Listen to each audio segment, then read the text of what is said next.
Beat the devil out of it.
Work, work.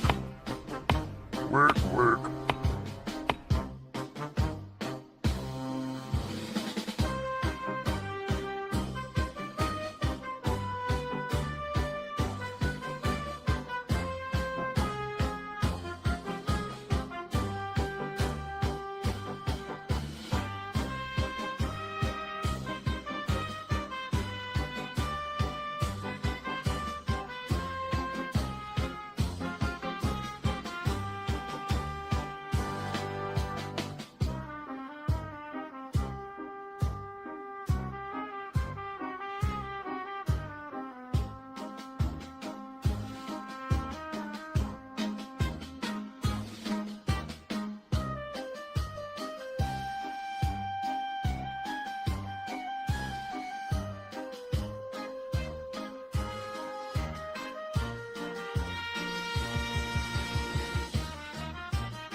Hey, hello everybody. Hello, hello.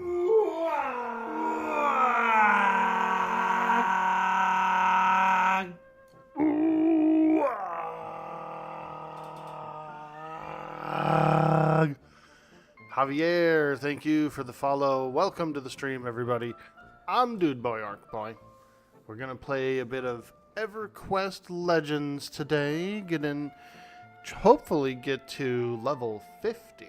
We're going from 48, hopefully to 50 today. I think that would be pretty good.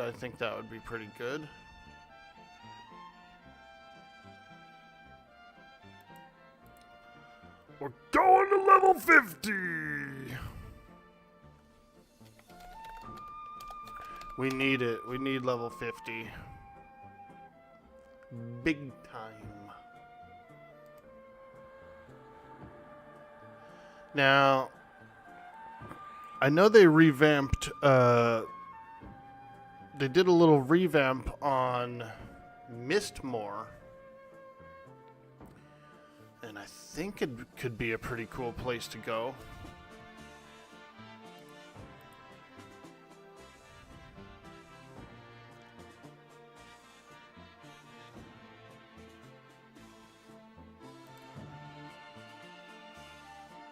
Might be nice. We'll go check it out.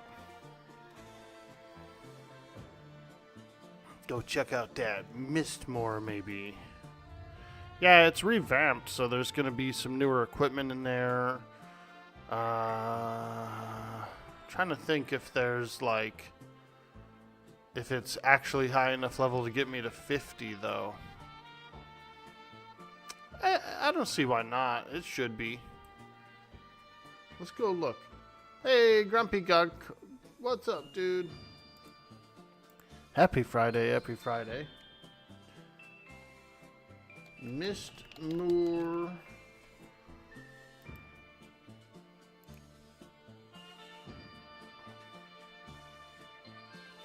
$20 to $45, that's the level of monsters. Level 45 monsters, those are high enough level to get me there.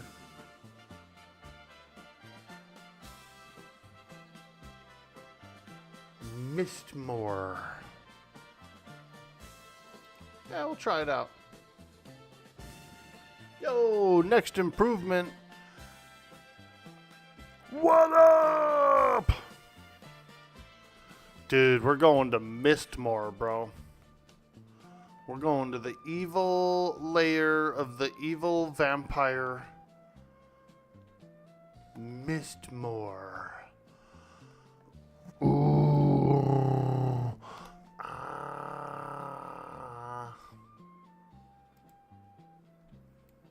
Or we could go fight the dragon. We could go fight a dragon. Options.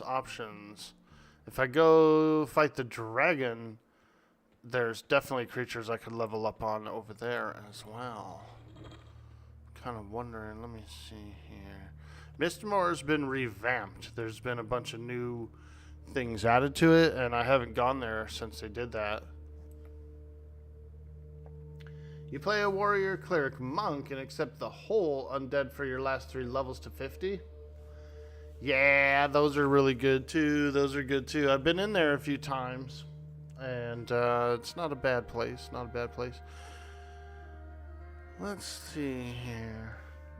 50 helps so much trying to fight dragon. Yeah, dude. The resists for sure. Like the resists alone are probably worth it, in my opinion.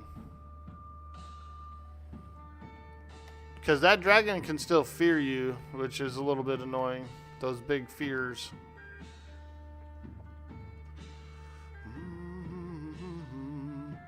Yeah, I think I'll go to Soul B. Maybe do some imps and stuff. Maybe some bugs, some bats, that kind of thing. Just check it out. Since we're so close to it. We're real close to it.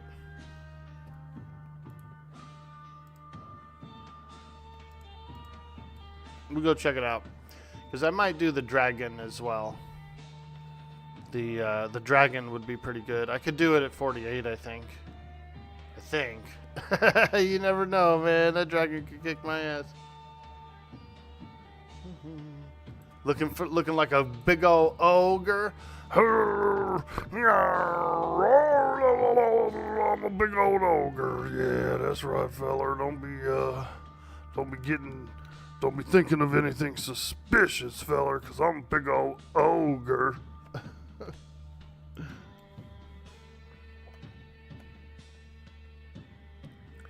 A big old ogre. Yeah, we'll go over here first. There's stuff I could fight. There's stuff I could fight that's closer.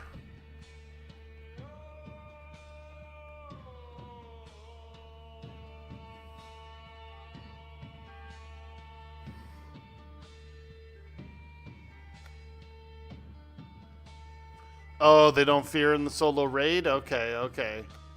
I don't think I ever was feared by them. I'm not sure, though. But I could see that. I could see that.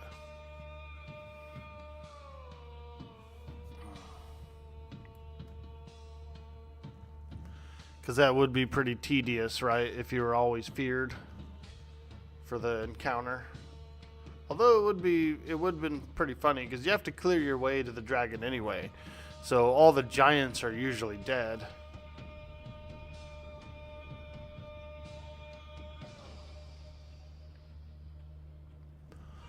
Those dang old giants. Alright, let's get in there. We got 2 levels to get today. 2 levels I need.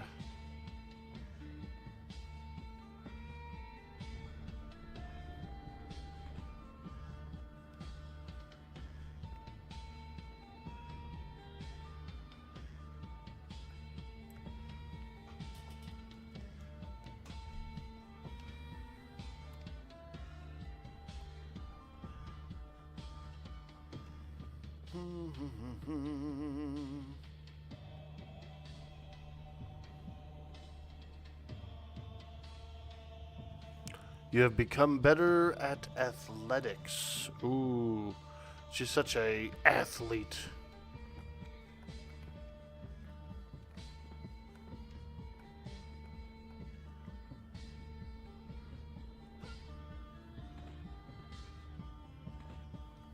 Ooh. Look how big I am trying to squeeze in here, dude. Squeezing in the tunnel.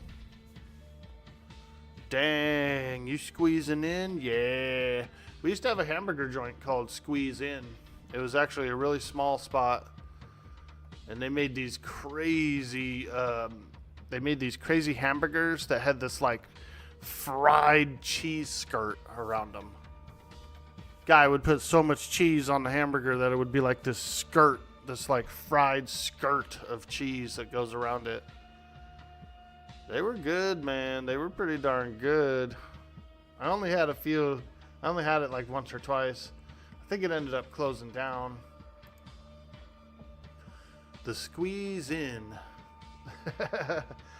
I think it ended up getting like violations, like because handicap stuff, like no ramp, nothing. It was too small, that kind of thing.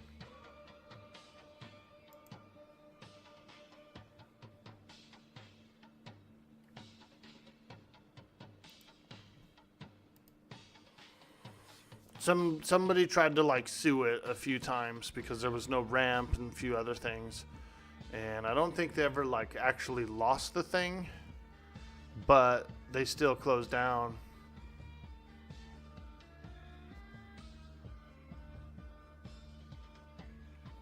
First time in Befallen, you ended up getting feared and died. Yeah, dude. When I was in Najina, same thing. Same thing. One of those guys, I forget which one, but one of them fears. And everybody goes running everywhere.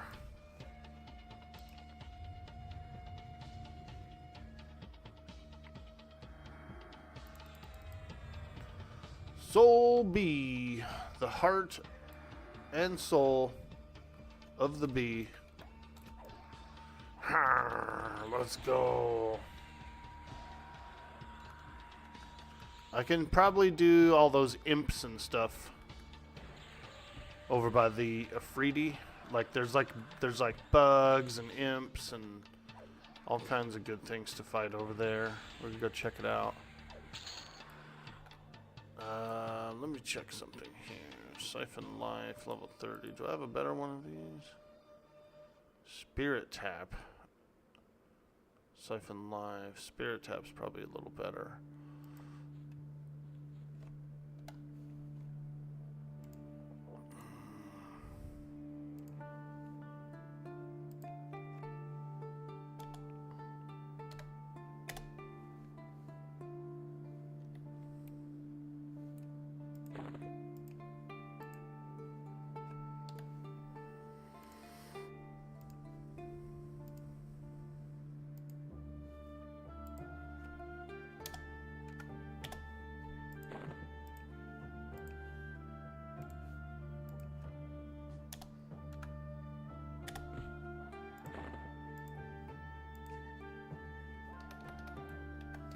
I need to farm some moats. My moats are low. I'm very low on moats.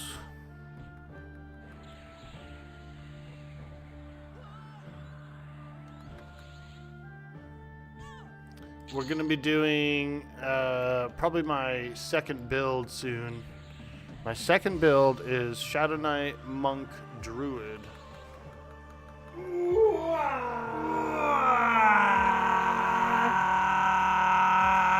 Hey, Pixel Power. Wow, thank you. Thank you so much for that follow.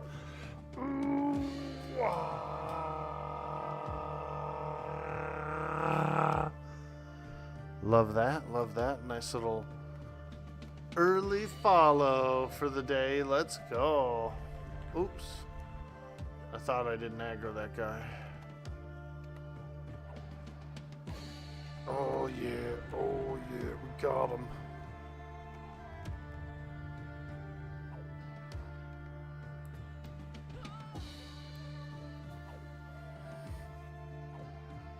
I need a better weapon.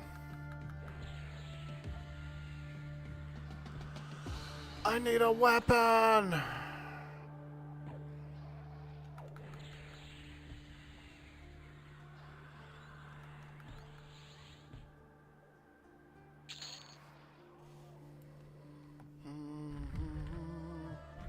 I feel like my melee should be doing a lot more.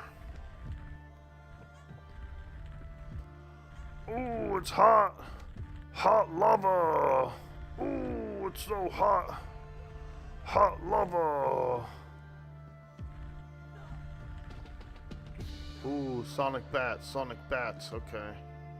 Alright, and Beetles, oh my god, bats and beetles.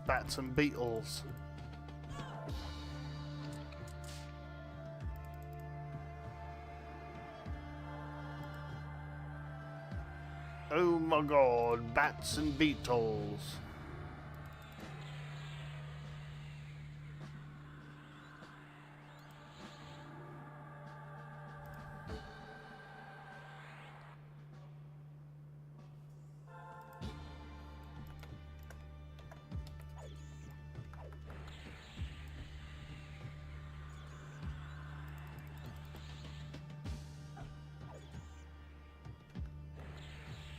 I bet you the hole is the best place to do it to get the levels.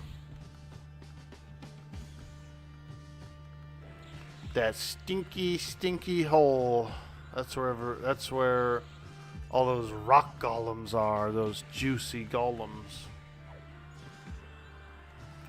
Juicy golems.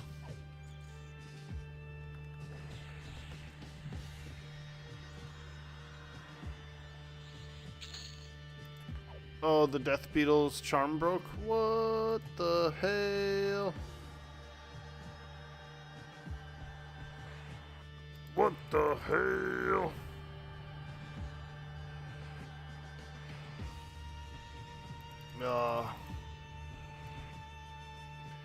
Charming is so tedious, dude. Ugh. It's actually one of my least favorite things to do in the game, even though it's so powerful, right? Like the charm pets are so powerful. Dude, they are tedious. Resisted. The NPC cannot be charmed. What? Oh, it's a rare. My bad, dude. I thought I a perfect pet, bro. And it is actually a rare guy. Can't charm it. I thought he was a real creature.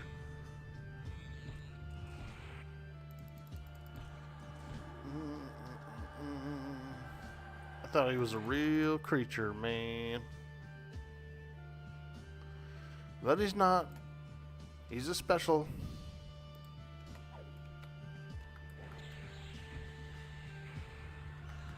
A very special creature. I was going for him. I was like, that sounds like the best pet. The death beetle, I'm getting that. He's a rare. Can't charm him.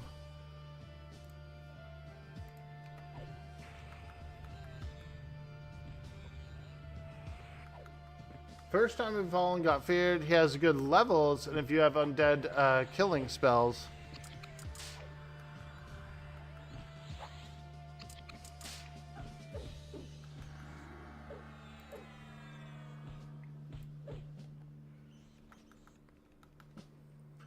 Yeah, undead spells are really nice. I do have one, but it's like the Shadow Knight one, so it's nowhere near as powerful as like a cleric or necro. I get like the underdog version of it. The old underdog. Welcome in, everybody. Welcome in. Good to see you guys. Good to see you on this lovely Friday. This absolutely lovely Friday. It's supposed to be a nice 85 today, all day. Ooh, black chitin leggings. That's not bad. That's not bad. What am I wearing, I wonder? Silver plated. Silver plated. Okay. Silver plated's a little better.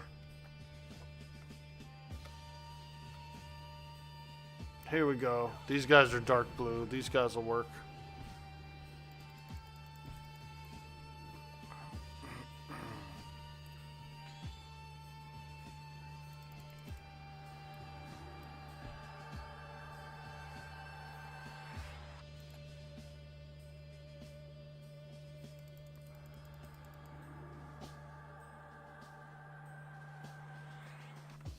I can't see those guys. They're killing my pet. Darn it. Oh well. Alright, let's get this thing locked down.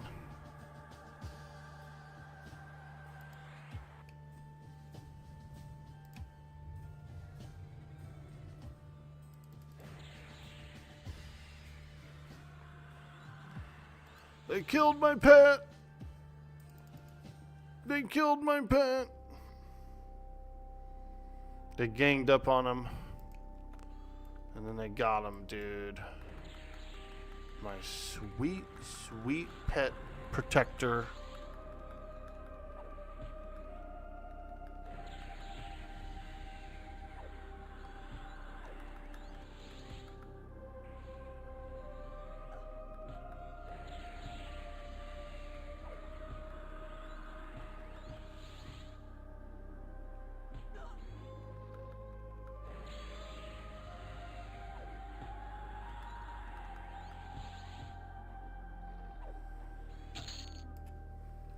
Hey, burnt sash, burnt sash. I'll have to look that one up. I don't remember if that's for any of my epics or not. It might be for the monk one. Let's check it out.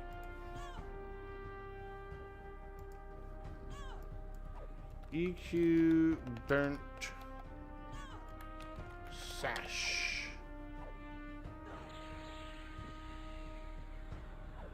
It's used in a ranger quest. Oh, okay. Those darn rangers.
Get him!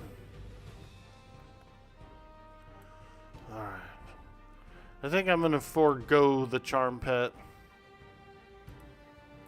Go with a enchanter pet.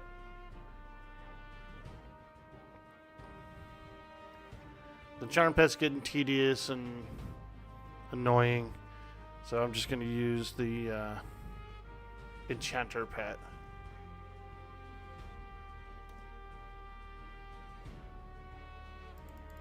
Charm pets are good. They're strong. They're real strong. But yeah, they just, you know, they just break all the time, and you always have to recharm them and everything. Highly tedious. Highly tedious. You pay the price for the power. You pay the price of the charm breaking, and you have to recharm it. Some people enjoy it, though. They like it. They do. I've seen people who take the charm pet and, like, you can make it guard somewhere farther away. Yo! Hansei, thank you for the follow.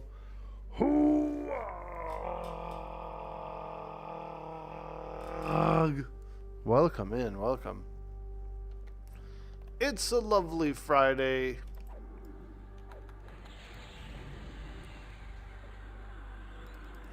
Yeah, so,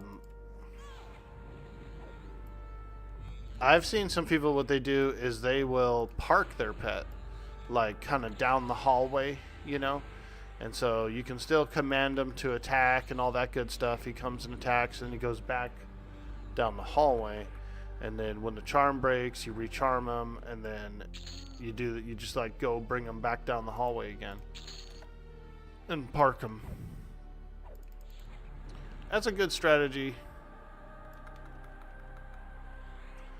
because you can really get hurt when you're just a pure enchanter. When that charm pet breaks, ooh, it's trouble. It is trouble.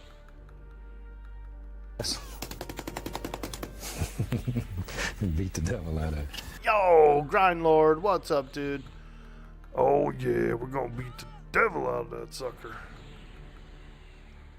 Poor dog companion left in the pocket. Yeah, the dog companion's pretty good. I think the enchanter pet's a little better, and the reason I say that is because the enchanter pet is a warrior / paladin hybrid. They give him part paladin, and so he kind of like keeps himself alive and things like that. He heals himself. He can lay on hands himself if he gets really low, which he will do. He'll just like LOH himself, you know what I mean? That's pretty handy. That's nice. That's nice. They won't LOH you as a character, but they will LOH themselves, which still kind of helps. What's up, Grind Lord? What are you getting into today on this lovely Friday? I'm expecting a nice day today. A nice day. They said high of 85. Wow. A high of 85 on a summer day in August? That's pretty interesting. Oh yeah, dude. Little grinding. Work. Ready to work. Well, that's cool. It's a Friday, right? You get tomorrow off and all that good stuff. Get that sweet weekend coming up.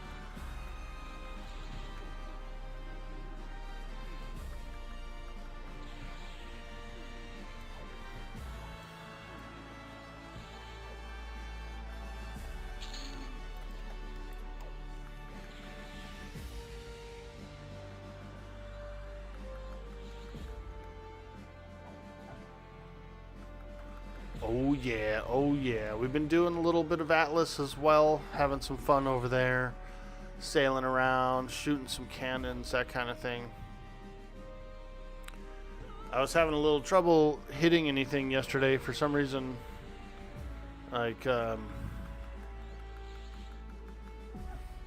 ships we're fighting were so fast. It was like, if you didn't really lead your shot like at least a half of a ship length ahead, you're barely gonna even hit it. You will miss the ship actually in a lot of shots. And I missed a lot of shots just from being a bad shot, but there was a lot of good shots that I made too that went behind the ship because of the speed, dude. I think we were sailing around at like damn near 18-20 knots on our fast ships yesterday. That's hard to aim a cannon, dude. 20 knots trying to hit the next guy. Cannonball goes flying way in the back. How's my mom doing? She's doing good. She's doing good. The appointment for yesterday was actually canceled. We got about like 30-40 minutes down the road, and the dentist office called her, and they were like, oh yeah, we don't have the teeth, so don't come. Pfft, we were already on our way, dude. My mom was pissed. The hip replacement appointment went really well. They took all the x-rays, saw everything. They got her scheduled for October 21st. We're taking her in. She's getting a new hip. And then, yeah, that's it. That's the major stuff. Yep, that's it. Teeth and hip, dude. Teeth and hip. She's a robot lady. She's turning into a robot.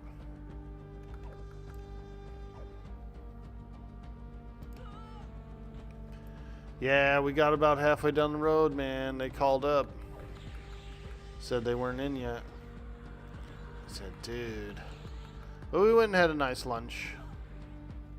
So that was pretty cool.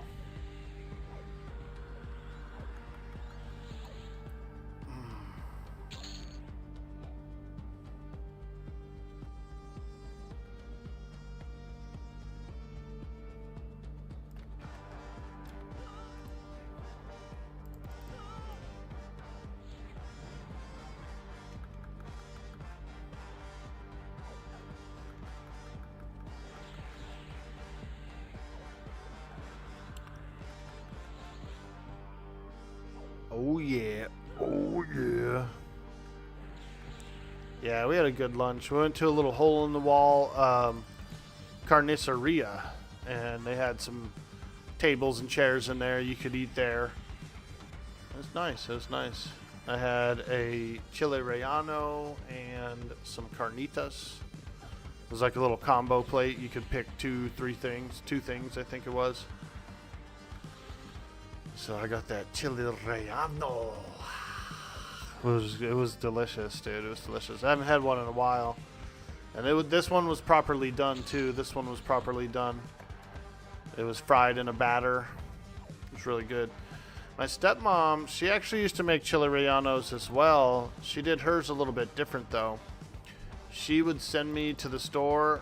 She would roll up her pepper and cheese in a egg roll wrapper and then fry it. She really liked the egg roll wrapper, which actually was really good.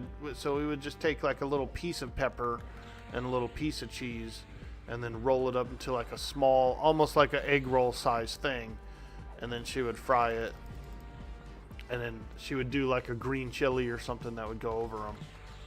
And those were bomb. Those were a heck of bomb, actually. Nice and crispy, good flavor.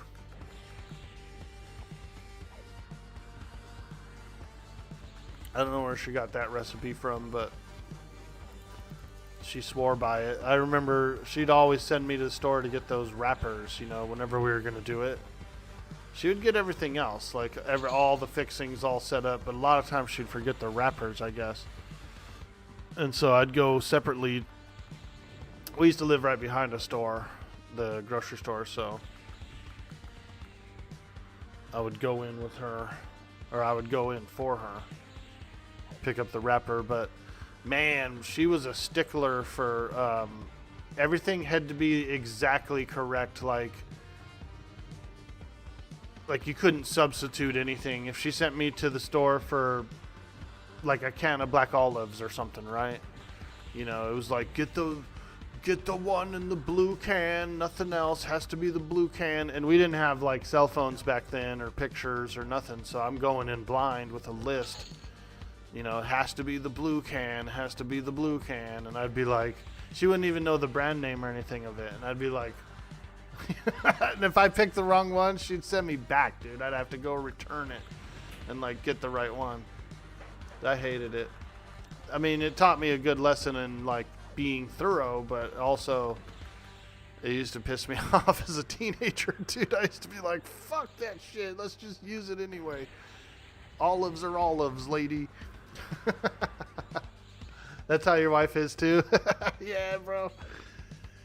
That was in the late 90s, and you know what I mean? Like, no cell phone, no picture, no like, is this the one? And send her a picture. So I was flying by the seat of my pants, dude. I'd be flying by the seat of my pants, bro.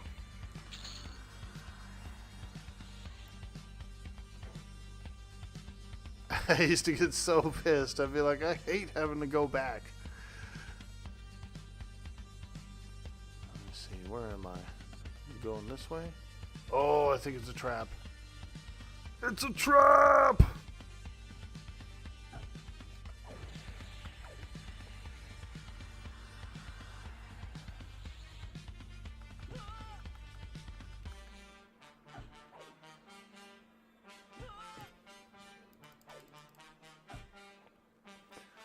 Oh yeah, I'd get sent back. You gotta go return this one. You gotta go get the other one. And I'm like, have we even tried these ones? Like, did you ever even open a can of these? Or, you know what I mean? Is this legit? Or am I frickin' just a pawn in your game of lies? No, I'm just kidding. I wasn't that smart as a teenager, so I didn't know how to say cool stuff like that. I just was like, okay, I'll go.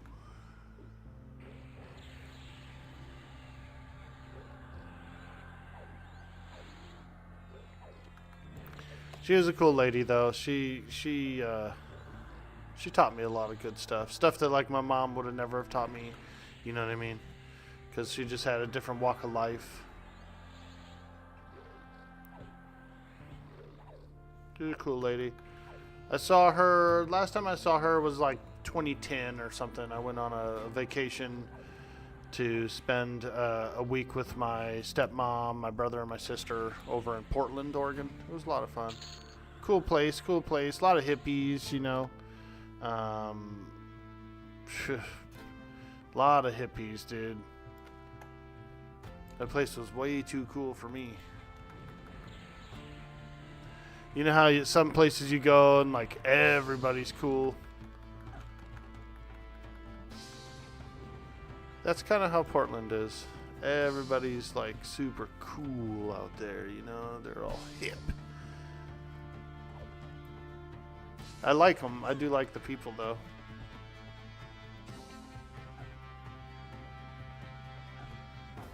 Nice weather too, and when I say that, I mean it's like really cool and it rains a lot. You know, I'm okay with that. I like that. I like that. Very chill environment.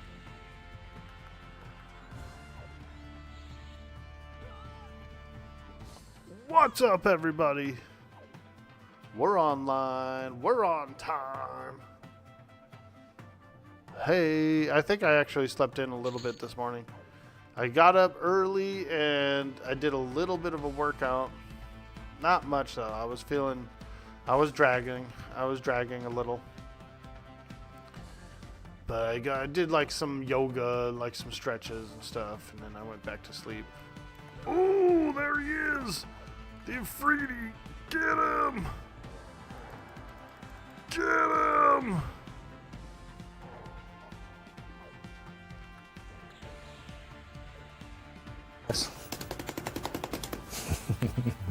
Beat the devil out of him. That's right, Bob. We are beating the devil out of him. Nice. Look at his animation when he does his move. He looks like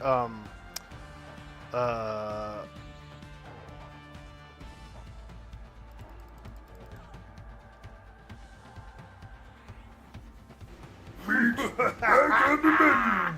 Meatball. Back on the menu, boy. Yo, Thanto coming in with that sweet, sweet prime, showing the 10 months of support. Hey, thank you so much, Thanto. Amazing, amazing, my friend. Happy Friday to you.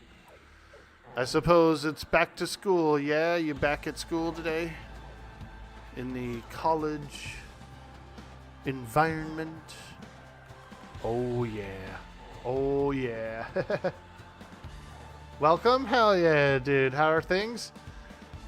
Fantastic, my friend. We've been having a good week this week. And we've been kind of doing a little bit of Everquest as well as Atlas. A little double gaming. Doing a lot of EQ in the mornings, doing a lot of Atlas in the evenings. I'm playing a character called Edward Wolfman. The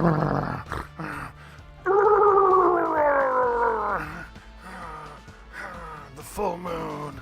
The full moon. Edward Wolfman.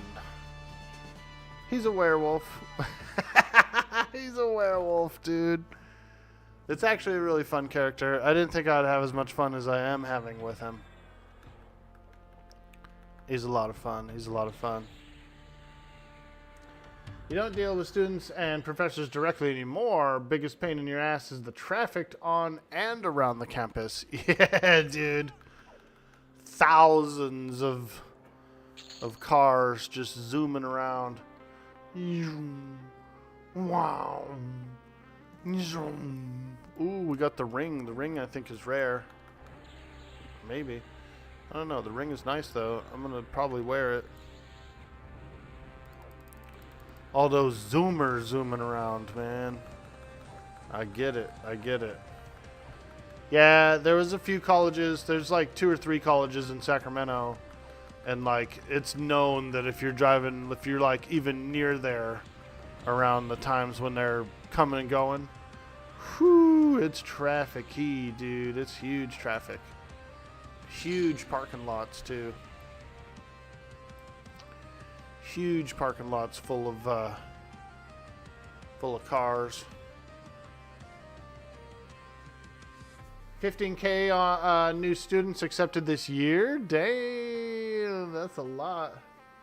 Just at that one college? Fuck, that's huge.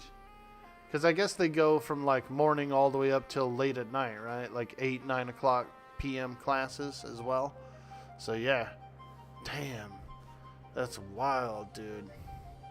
That's wild. It's weird for me to think of that. Like when I hear about that many people somewhere, I'm just like, holy smokes, how many people do we have? It's a lot. Yeah, and I'm right in the middle of the campus where my office is, so you can't avoid it at all. It is a big university. Yeah, dude.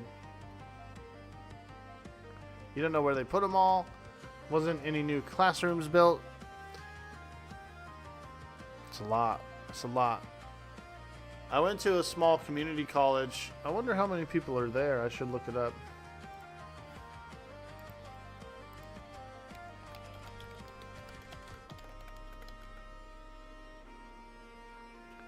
Um,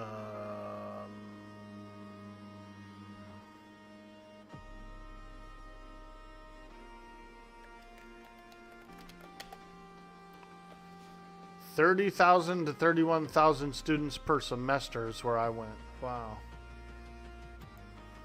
Yeah, I mean, yeah. It was always pretty packed. It was always pretty packed. I used to ride the bus to it. So for me, I didn't have any parking, but I did have a long-ass commute, dude. Because the bus I used to take to there would go, like, all the way around the city and then come and then show up there, you know? Like a long-ass route. I hated riding the bus. It always took, like, a good solid hour. There was a bunch of, like, weirdos and stuff on there.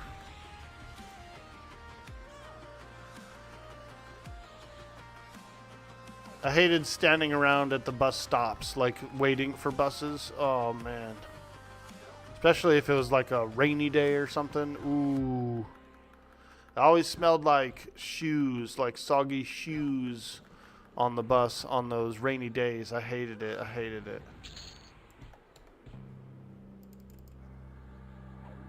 The University of Georgia's total enrollment reached 43,000 last year numbers, and the fall semester. Nice, dude. Georgia, oh Georgia. I don't know. I just wanted to sing that.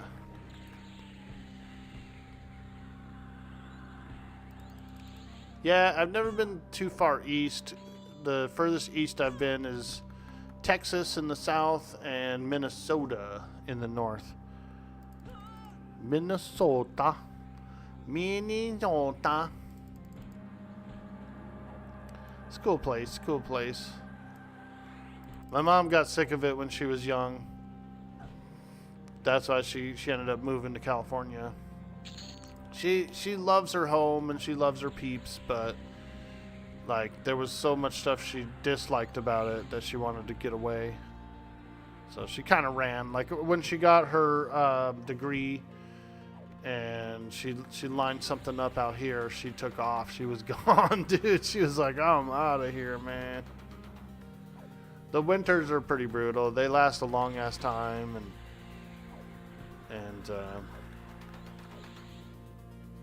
she just wanted to get away from it. And I get it. I get it. The summers are pretty hot here, but I would say that the winters are comfortable. Summers are a little hot, winters are comfy. The Jamie Foxx version of that song, Chef's Kiss. Ooh, I'll have to hear it. I don't know if I've ever heard it, actually. I like Jamie Foxx. Talented person. They were getting a little flack, I think, for their latest scary movie. And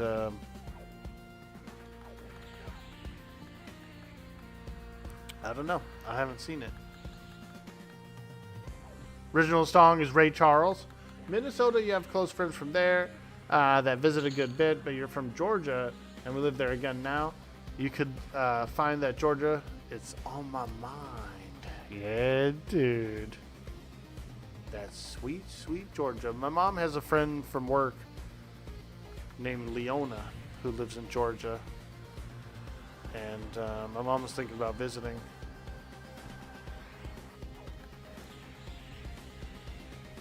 She's pretty excited, so she's getting a hip replacement in 2 months. Exactly 2 months, actually. October 21st.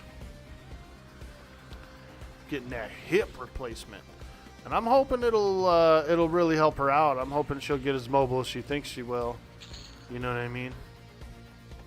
So we'll see, but she's getting old, man, and sometimes you can't do everything you want to do.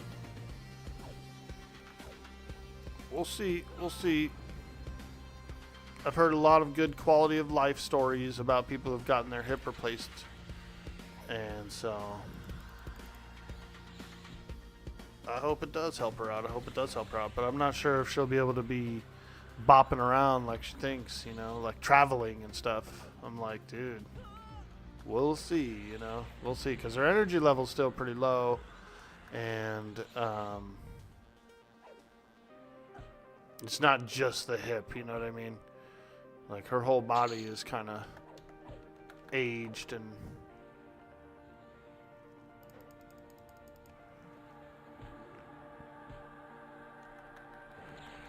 But if she gets to go visit a few places, then, good for her, As long as she's, like, meeting somebody she knows, that kind of thing, and someone's kind of overseeing her, then that's, that's fine.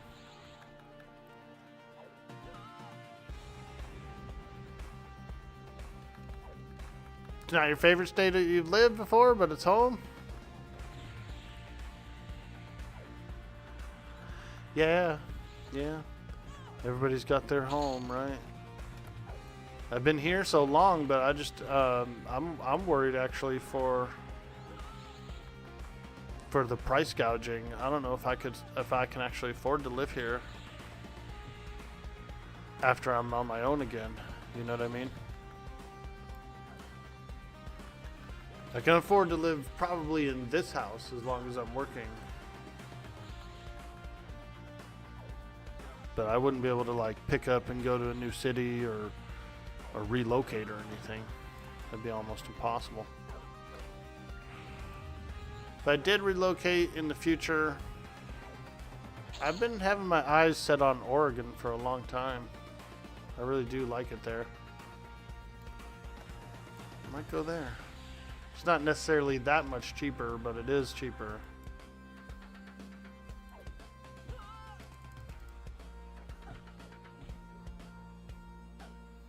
Oh yeah, we're leveling. 32% through the level. Come on, baby. We could do it. I'm trying to get to level 50 today.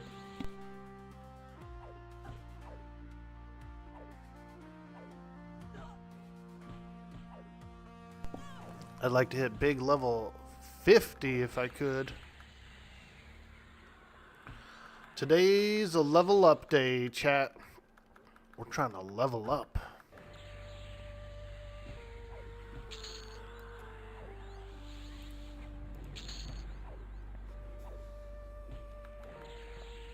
These mobs aren't bad. They're about 0.60%.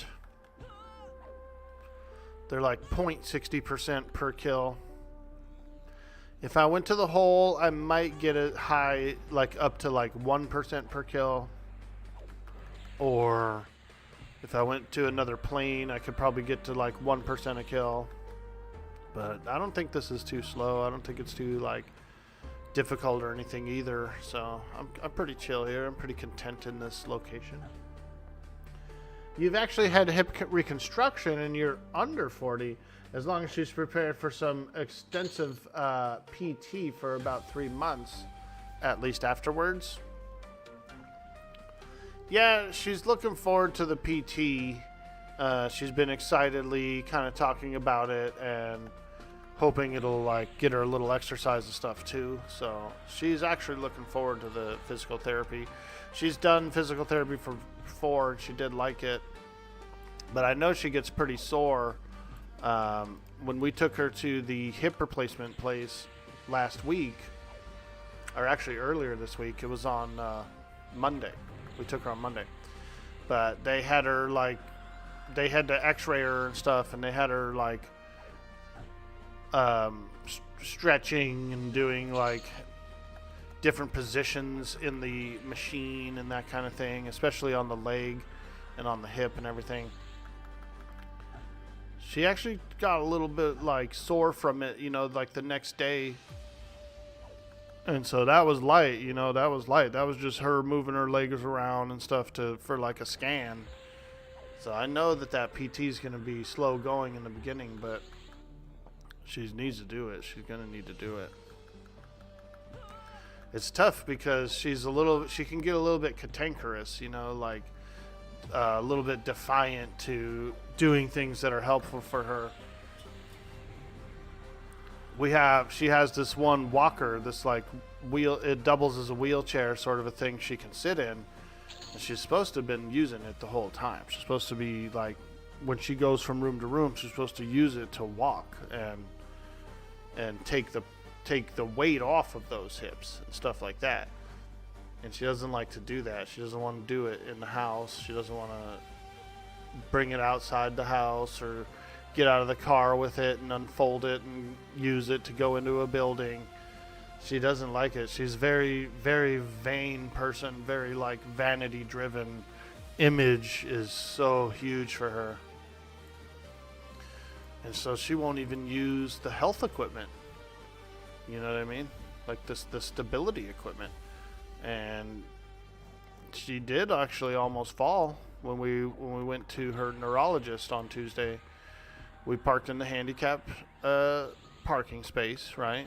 Or actually, the handicap was taken. There was people in it. but the space next to it was open. It was still just as good. But when she went to go up the little like ramp that you go up, she almost bit it, dude. She tripped. She tripped on a little bit of like ledging. And she caught herself, and she had her cane and everything. She planted it down. I was like a car length away, you know. I like wasn't even really near her or spotting her. She almost bit it, dude. So I'm like, yo, I think you should be using the actual real equipment. She doesn't want to do it. She thinks it makes her look feeble, and she doesn't like that. She doesn't like looking like that. You were on a walker at 22. You got some stairs, putting beer in your basket. Nice, dude.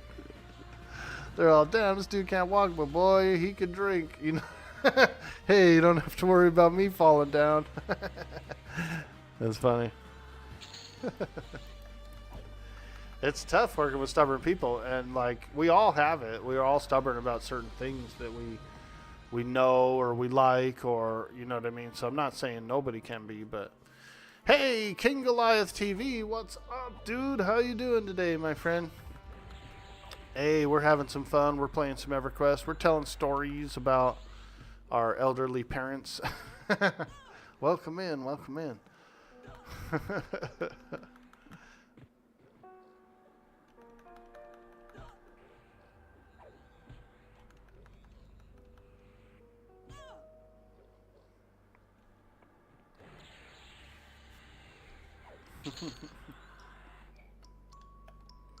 All right.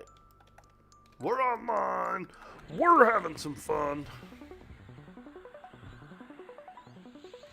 We're getting ready to level up. I'm trying to get to 50 today. I would really like to get to 50.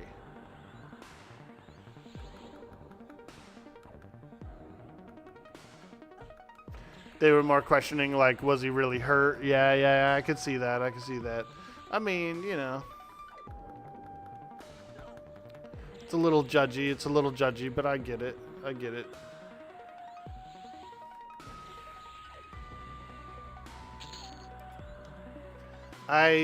One time when I was a young lad, I cracked my foot. I cracked the bone of my foot itself.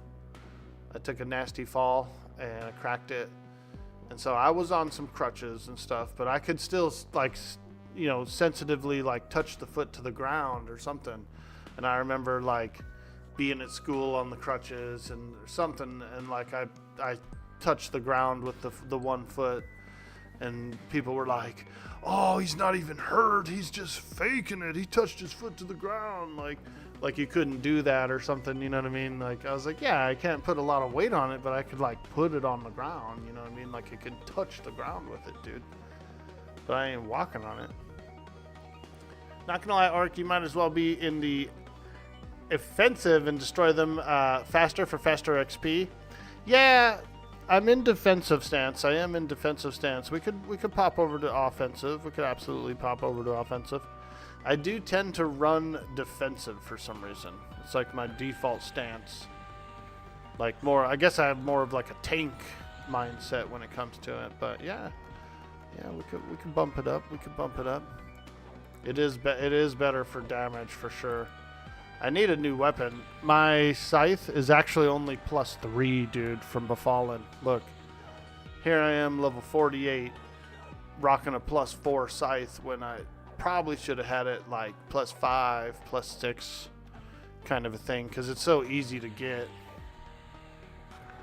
I figure I'll get an Earth Shaker or I'll get something better pretty soon. I'm kind of like what do you call it? I'm a filthy cash, you know. Sometimes like I'm a RPer a little bit. Ooh, boots! Yeah, girl, I got those boots. We already have better boots than that, I think. I got some Midnight Clad foot wraps, which are pretty darn good. We got these out of Plane of Fear. Flowing black silk sash. We got all right stuff. I'm getting ready to start working on my raid gear. I did get a Dejarn's Amethyst ring, though. I feel like I should probably wear one of those.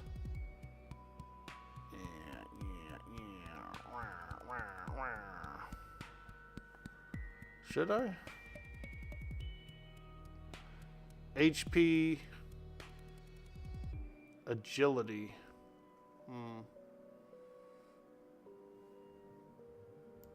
Yeah, might as well.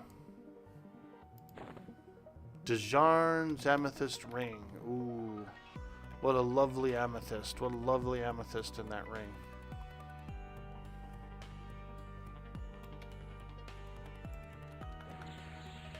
Oh, here they come. Holy smokes!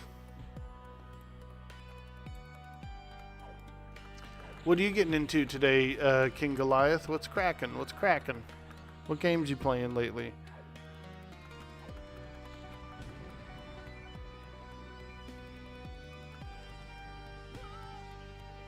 Isn't it funny how slang changes over the years?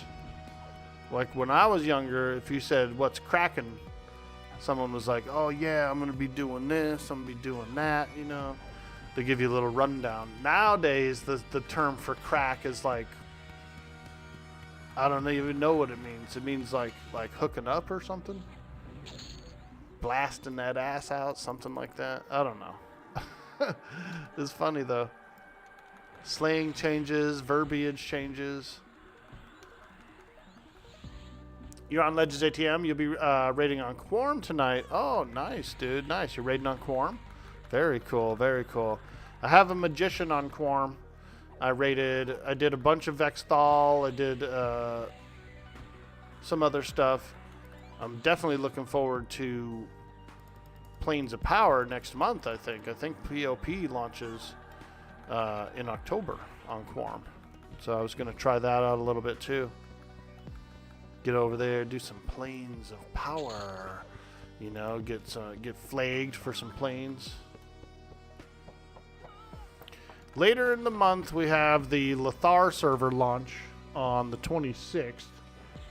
26th, the TLP Lothar server launches. It starts in Serpent Spine expansion, so it starts a little higher level expansion. That'll be real fun. That'll be real fun. I want to try that out. I'm definitely going to consume a chrono and play that game for a little bit. October, we've got Quorum has the POP launch.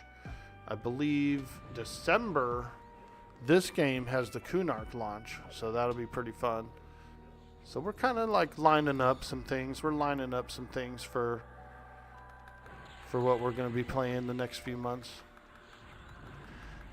I'm doing some Atlas as well, a little Atlas roleplay, but I want to do some Red Dead Redemption roleplay. I really liked it. I really liked RDRP. I want to get up in there. You got about 11 chronos? Nice, dude. I think I have like maybe 6 or 7. Not too much. You know, like when a new server launches, I usually jump in and go for it and try to get some. I was in the middle of my big partner push on Twitch during this last TLP launch, so I didn't really jump in and go too hard with it. Like, I think I just played it a couple of days, like whenever this server was down, whenever this game was down during the alpha and the beta test, I would, like, play it a little bit, but I didn't farm any chronos this year. Usually I farm a handful, like a dozen or two, and then I'm like, okay, I've got stuff to work with, you know, for the year. I like having a few banked. I do like having a few banked.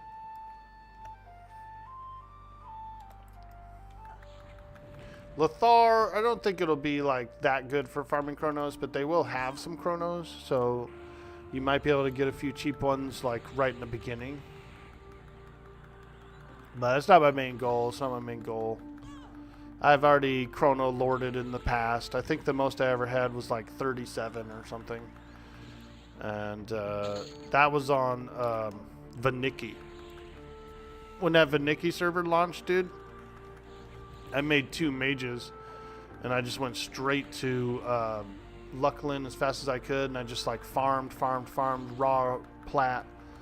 And bought them until they were like too expensive to buy. You know what I mean? I just kept farming. And then I would raid on one mage I was raiding. And then I had a other mage that was just farming the whole time. Just box farming. And so even when I was raiding on the one character, I had another mage that was literally just farming. That was my biggest haul for Nikki. It was a good haul. We did a bunch of cool giveaways and stuff too. We had fun. Like I used it for accounts. I traded them, sold them, gave them away. And I think that's like the fun thing to do with them. You've had about 100 used Rich Girl. You bet Rich Girl 30 Chrono sometimes on Mischief. Nice, dude. Mischief was a lot of fun. I played actually a similar character to this on Mischief. We had a little small guild and everything, and that was a lot of fun. I did a shit ton of quests, man. I did epics. I did the Green Mist. I played it a lot. It was fun.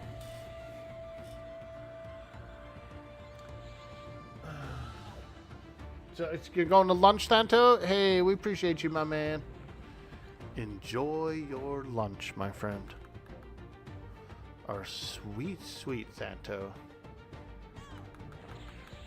A very handsome feller.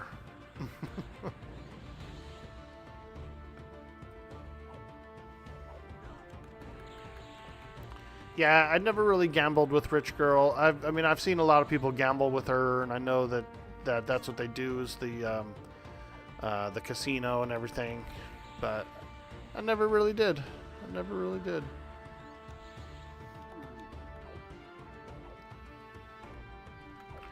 Because a lot of times I kind of only really play on the stream. Like, if I'm not streaming it, I'm usually not playing it. I will play offline sometimes, but most of the time it's like I save stuff for the sessions, you know, because I know I'm going to stream like 5 times a week. So I'm like, well, that's plenty of time to do all the stuff that I want to do on the character.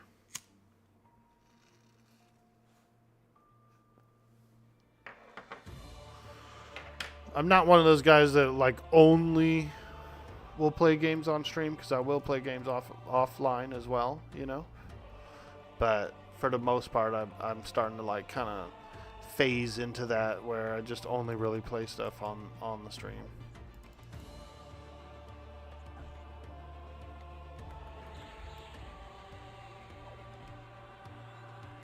Oh yeah.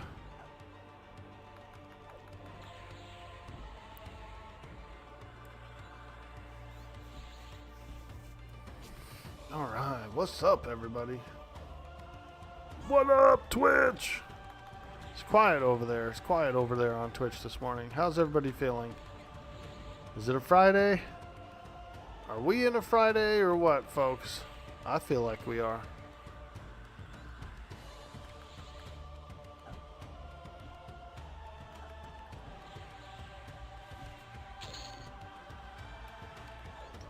Ooh, 9 AAs in the bank. 9 AAs. I wonder what we could do with them. The last thing I was working on, I think it took 9 of them to complete it. So I think I have a specific AA I'm working on right now. I forgot the name of it. That alternative advancement point. Ooh. 47% through the level. He's cranking. He's grinding. He's cranking and grinding.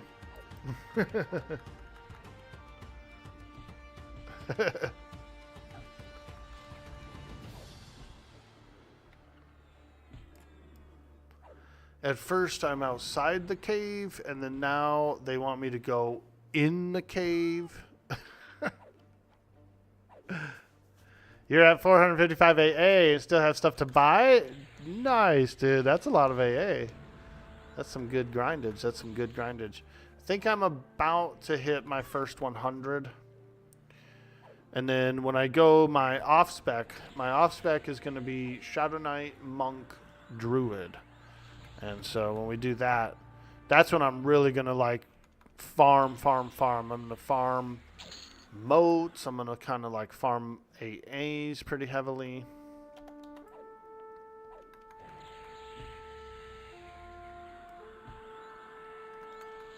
Those sweet, sweet AAs.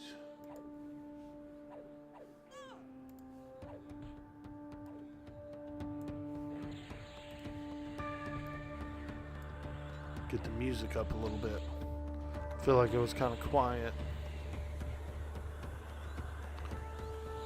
I got my replacement earbuds. I also have a spare pair as well. I prefer the earbuds, I really do. They're just so much more comfortable.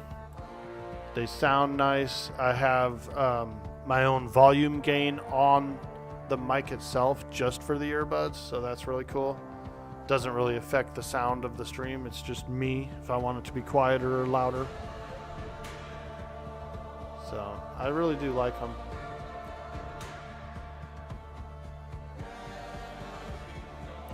But I reinforced the connection points on these things, or at least I tried to. I used a resin, a epoxy resin, and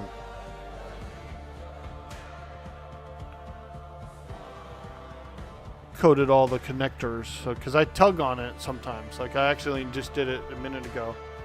I did something with my hands and like it like yanked the earbuds. I have a pair of wireless ones and those aren't bad. They're nice.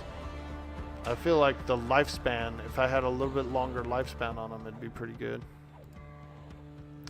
But you couldn't adjust the actual personal volume. So everything was kind of like louder to me, you know. I felt like I was like yelling over it on the mic. Like talking above what I can hear, you know.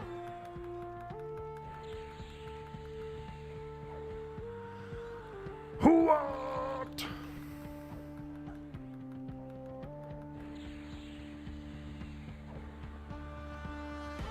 Come on, Afridi. Yes, another ring. That's nice. I kind of wanted to... I'm like kind of farming these rings, I think.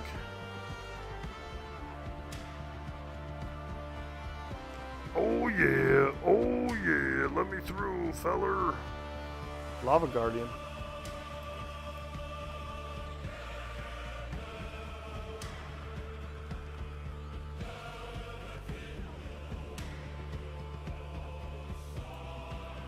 We gotta get a better weapon. We gotta go find a better weapon somewhere. Two-handed weapon. I'd love a soul leech, honestly. Like, I really want the soul leech. I need one anyway for my epic quest. So I'd love a soul leech. The Earthshaker would be pretty good too. It's not bad. It's not a bad weapon. Much higher top end damage.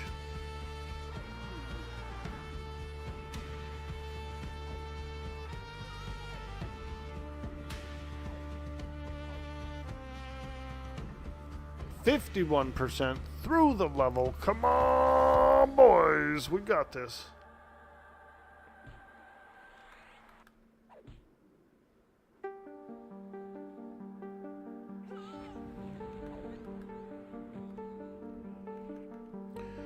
The green flaming sword looks pretty good. I saw some people with that sword. That's a pretty nice sword.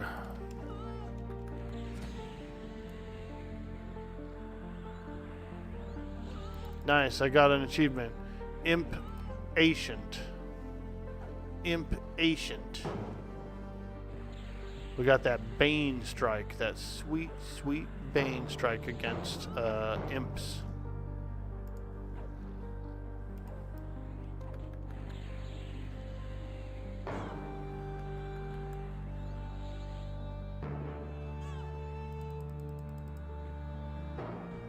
Bane strike helps.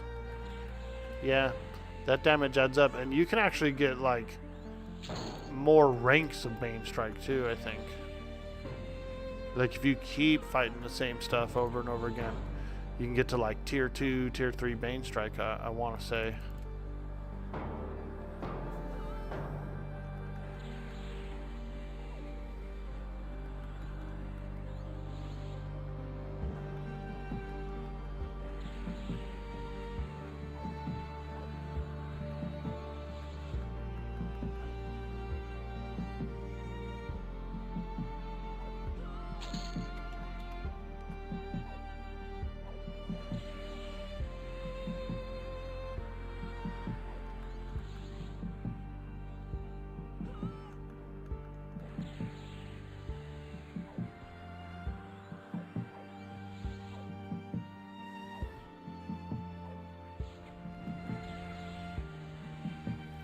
I've been watching this show on Netflix called Dark Skies. Dark Skies.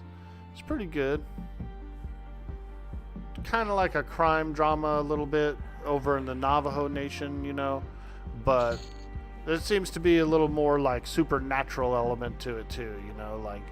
Like weird witches and skinwalkers and, you know, creepy stuff. So it's been pretty interesting.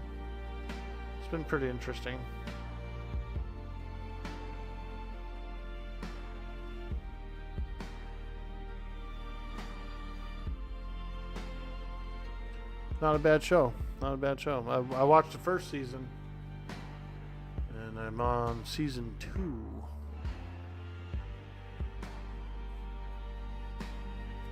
I like to get a couple episodes in the evenings, you know, like after 6, 7 p.m. kind of a thing. Kick it on the couch, watch a few shows, watch a few flicks, go to bed.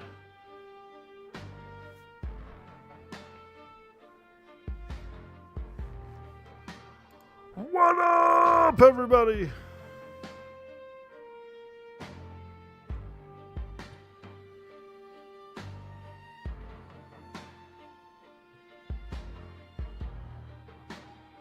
It's a Friday.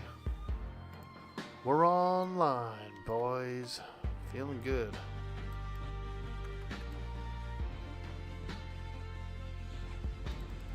I need a drink. That's what I need. Something to whet my whistle. Hey, WTH, just call me Bob. How you doing today, my friend? Good to see you. Hey, Orky, on Negi, when you get to Negi, is it possible to split that room because you ended up with Megas, Negi, and 2 warriors that rocked your world? All caps? Hey, no worries, dude.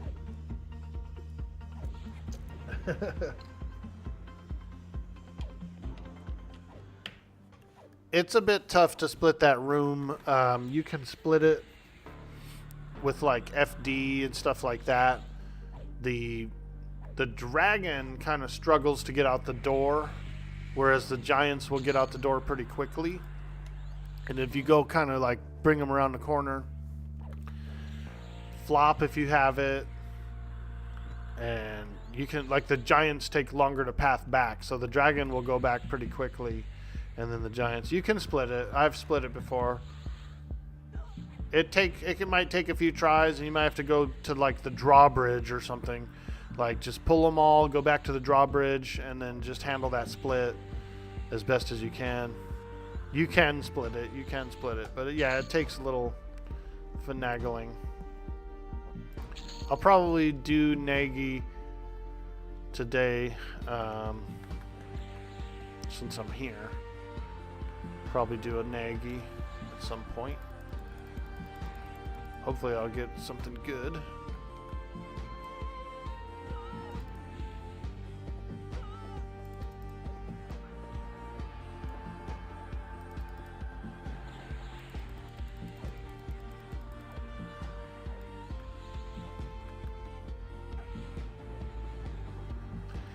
Yeah, the first time I went in there, me and Sweets went in there, like, on the last server or something like that. And I split that room like that. I split it using FD. We had to go all the way back to the drawbridge, though. It was like 2 rooms back. You had to go about 2 rooms back to get the split off correctly. We kind of cheated it. We didn't cheat it, but we tag teamed it. So like I pulled all the stuff, did the FD, did the split, right? Got the giants ahead of the dragon, and they were like around the corner from the dragon. And then Sweets was able to tag them and get them by themselves, and then the dragon went back home. So we like did a little double thingy. A little tag team. But you could do it solo as well.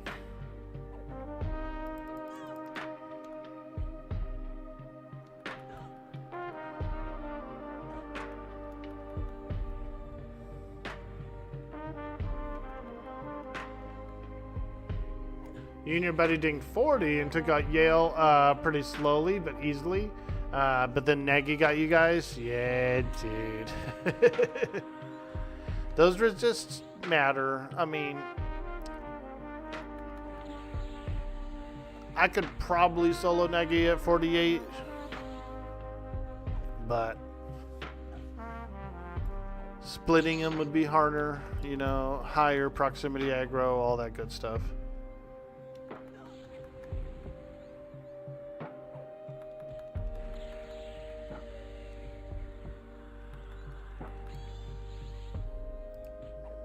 Oh yeah, riposte. I heard that. I heard that riposte. Bing bing, haha. Can't hit me, feller.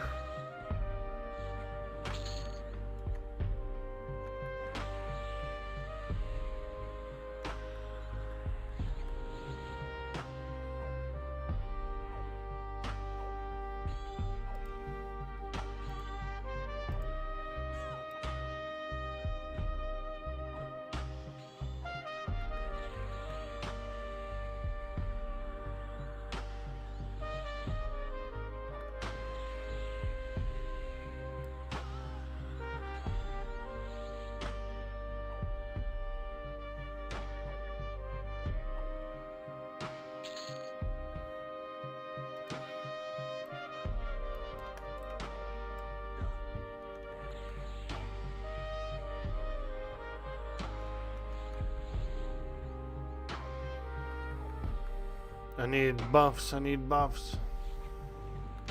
More buffs. Yeah, I do need more buffs.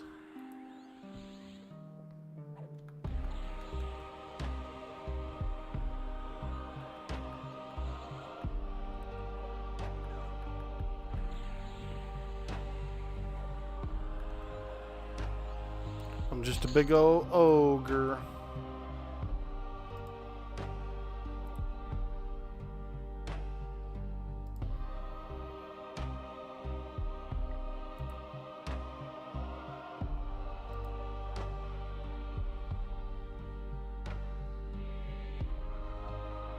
Oh, I think I did the wrong thing. I did. Don't.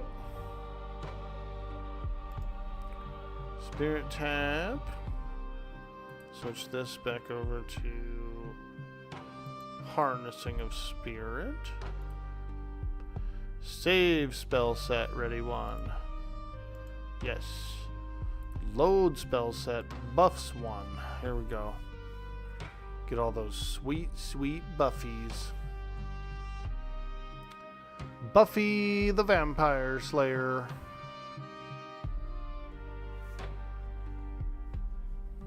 Quick buff. Hey, there we go.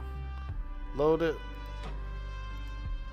Oh no, I just saved over my ready set. Excuse me. Excuse me. Grind Lord, I just saved over my whole buff set, dude. The one that I had for fighting stuff.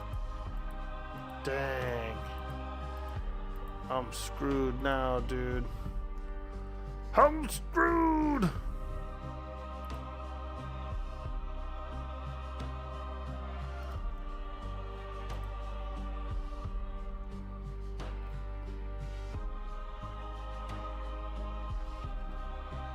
Slow.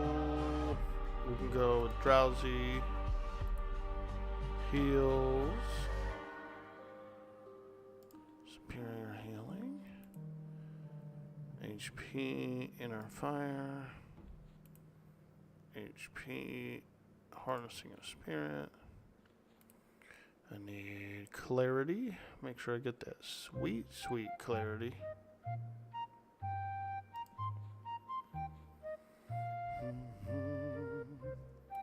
I need haste. Swift like wind. Let's go. Big haste, big haste. Dexterity's nice too.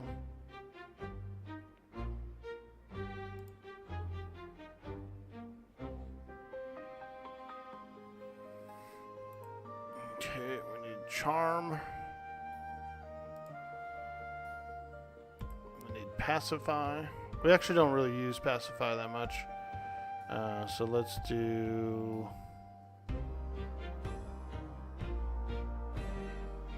Malosey, Tash,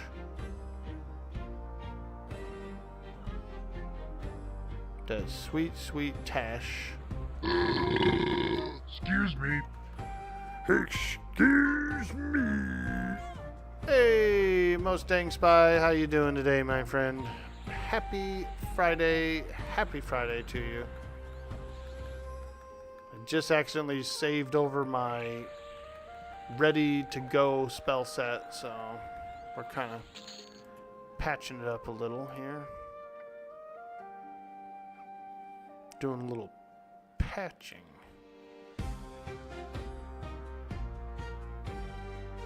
Okay. Allure. Malosey, we need Tash. That sweet, sweet Tash, and then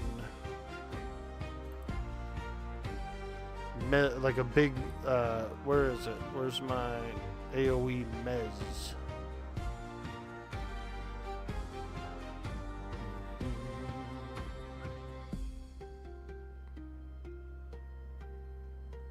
Mesmerization, where is it? Where is it?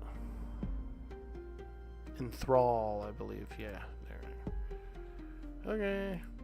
Save spell set as ready 1. Do you want to save over spell set ready 1? Yes.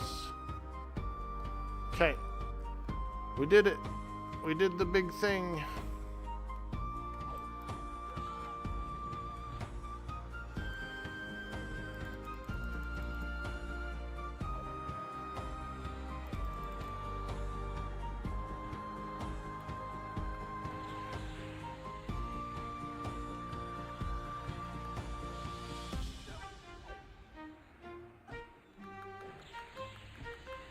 Was that a real burp you did, my Orkboy? Yeah, dude. Didn't you like the reverb of it? Oh, you mean like, did I record that one? No. Not me, but it is a really good one. I did record, so, my Looks like meat's back on the menu, boys. I recorded that.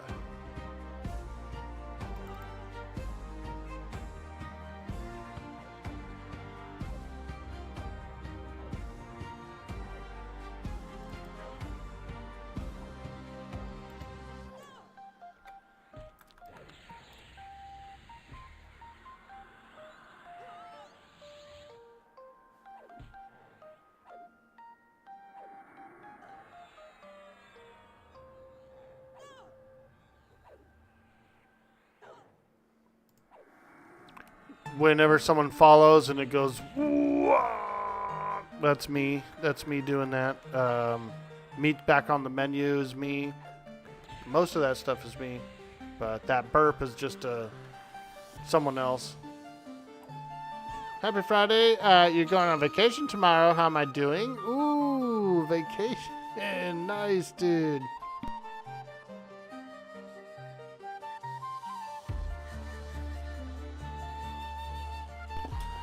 Where are you going on vacation? Also, I am doing fantastic, my friend.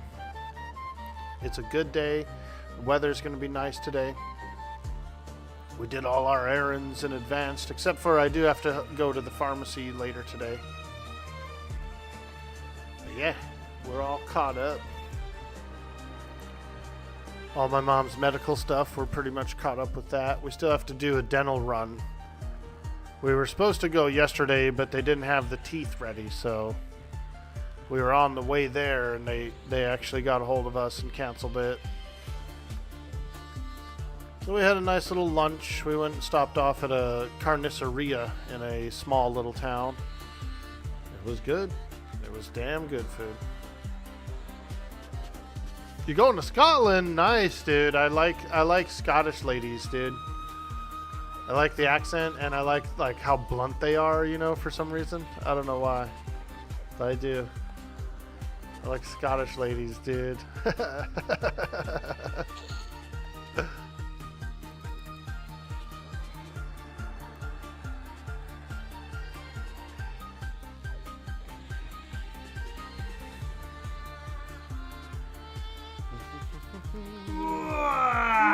Yeah, let's go. Gen X soloist hitting that follow button for some of that huge dude boy Orkboy energy.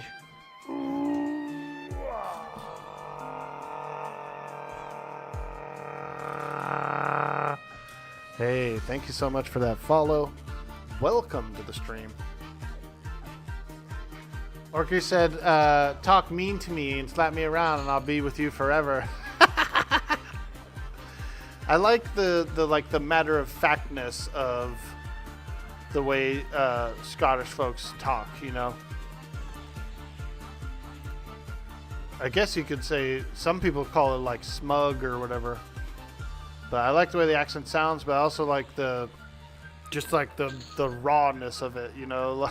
Like they don't hold back. Like there's no softening it up, or it's just like it is what it is, you know. Which I kind of like a little better.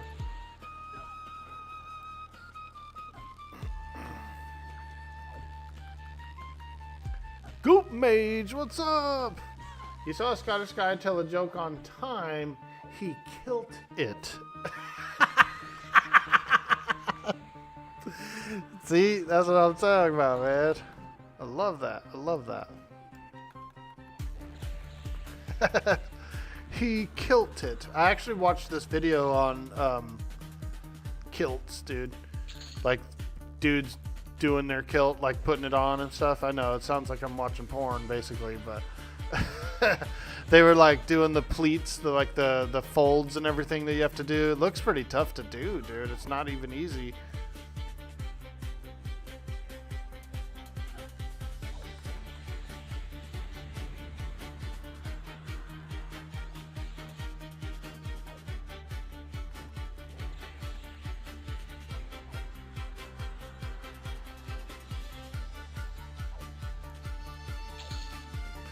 Oh yeah, 67% through the level. Let's go.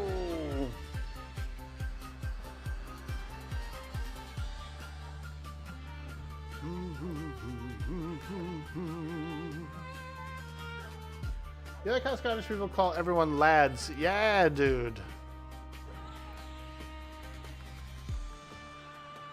Dude, at my last job that I had, the director was an Australian guy, and he used the word lad too, so I just started using it. I'd be like, yeah, me and the lads, you know, we need this, we need that for the warehouse, blah, blah, blah. I just would bring up the word lads as much as I could with him. It was hilarious.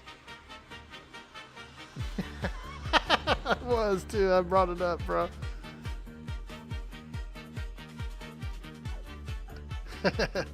And I think it worked because he'd always get us the shit I asked for. He always got us the shit, dude. He probably would have just got us the shit anyway, no matter how you asked for it, but I don't know. I was going all in, dude. I was going all the way.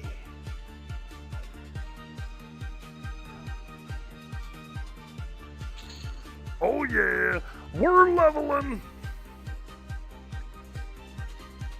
I'm hitting 50 today, boys. I'm feeling it. I can feel it in me bones. Me and the lads, we're gonna hit 50 today. Should have had him tell everyone to get out of your swamp. That was Mike Myers, huh? He was doing that. He was like doing a cool accent for Shrek.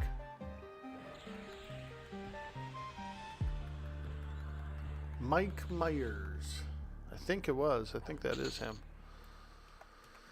He's pretty cool. He hasn't really he's done a lot of voice acting lately, but he hasn't really acted in a long time. I watched, what was it? The Pentaveret, I think it was one of his last things he did. I watched the Pentaveret. It was alright. It wasn't no Austin Powers, that's for sure, but it was still pretty funny.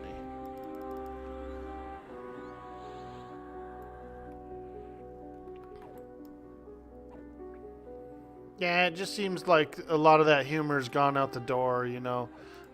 Even Scary Movie was kind of getting some flack, some modern flack for being a little too vulgar or un-PC. I haven't seen the movie, but I think that humor's funny. That's the era I came from, you know what I mean?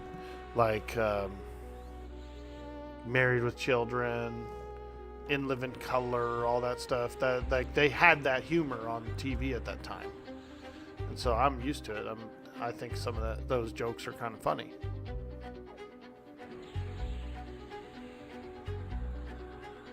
But there is a whole PC thing right now where television's different, dude.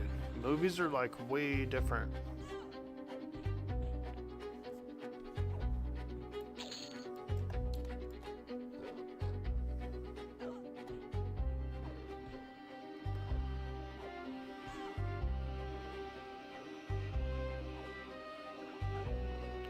Feels like it's more censored in certain ways, with more narrative driven, which is weird.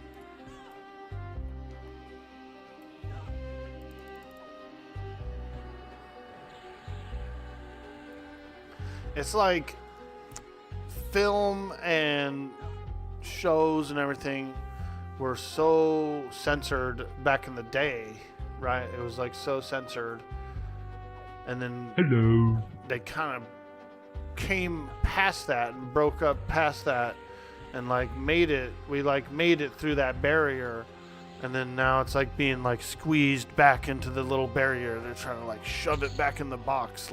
Oh man, it's gotten too wild. It's gotten too crazy. They're trying to re-censor it, I feel like. Hey, Rawcab, what's up, dude? Ooh, Happy Friday, my friend. What's up? I'm trying to get to level 50. I'm pushing for 50. I'm pushing 50. 48 and 72%. 48 and 72. We're getting there, dude. I came here to the imps. I was I didn't really feel like going to the hole. You know, I did 2 hole trips last week. So I was oh, I want to go somewhere different.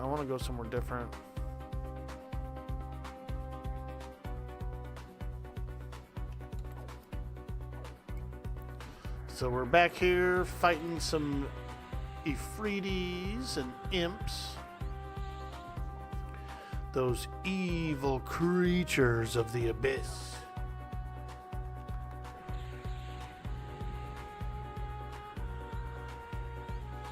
What are you getting into today, Rakeb? What's cracking, dude?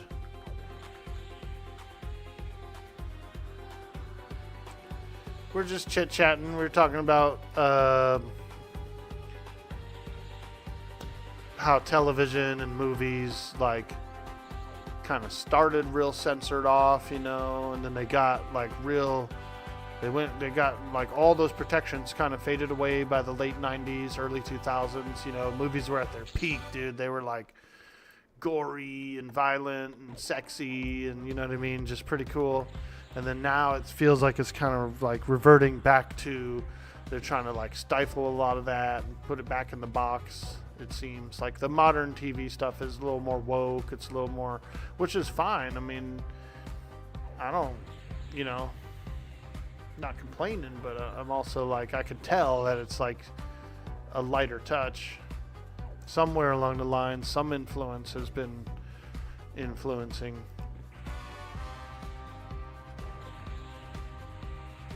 Making a crock pot beef roast for supper tonight. Then you're just doing some chores around the house between gaming. Ooh, that's a good day. That's a good day. Yeah, today's going to be a good day here, too. We're supposed to be maybe 85 today. Peak 85. That'd be nice. That'd be nice. I should get out there. What I should do is I should pull out the power washer and spray down the house and the decks and stuff. Get it all cleaned up. I need to pull the blower out for sure because we have leaves everywhere, dude. The leaves are starting to fall. I could really go out there and blow off the deck. Blow it off. Hey, Peace Dog, what's up, dude? You've been sick the last few days, but it wasn't COVID or the flu. So you're back, baby. Let's go. You feeling better today, dude? Nice. I'm glad to hear it. Yeah, it's tough. I'm kind of a baby when I get sick too, dude. Like, I'm not calling you a baby, but what I mean is when I actually do get sick, which is like once every maybe 2 years, 3 years, something like that. When I do catch a bug, dude, I just want to lay around, eat soup, watch Lord of the Rings, and like sleep. Just go in and out of comas, dude. Take a little NyQuil, pass out, wake up, have some soup, you know, watch a little Lord of the Rings, and frickin' just do it again, you know, just pass out again. It does help me recover faster, I feel like.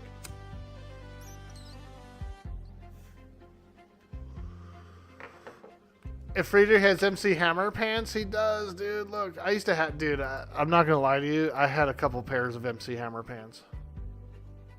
I did. When they were real popular, I was like, Mom, I want a couple of these pairs of these. I want some of these. I had a few pairs, dude. Hammer, I am. They put me in the mix.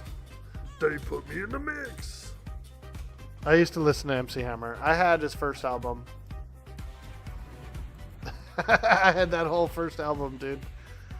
They put me in the mix. Oh, ho, ho, ho, ho. Hammer.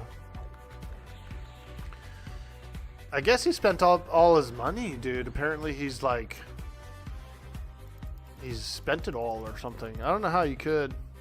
I guess we're all different, right? But I'm kind of frugal. I don't know. I played a lot of MMOs and stuff, a lot of RPGs, and so I think those kind of taught me how to save money. I don't know if they did, but more like when I was living on my own for a long time, I learned how to save and kind of, you know, low key it. But we're gonna start a wildfire. You heard it here first. Yeah, the static, dude, from those pants. Freaking shablam! Catch the house on fire.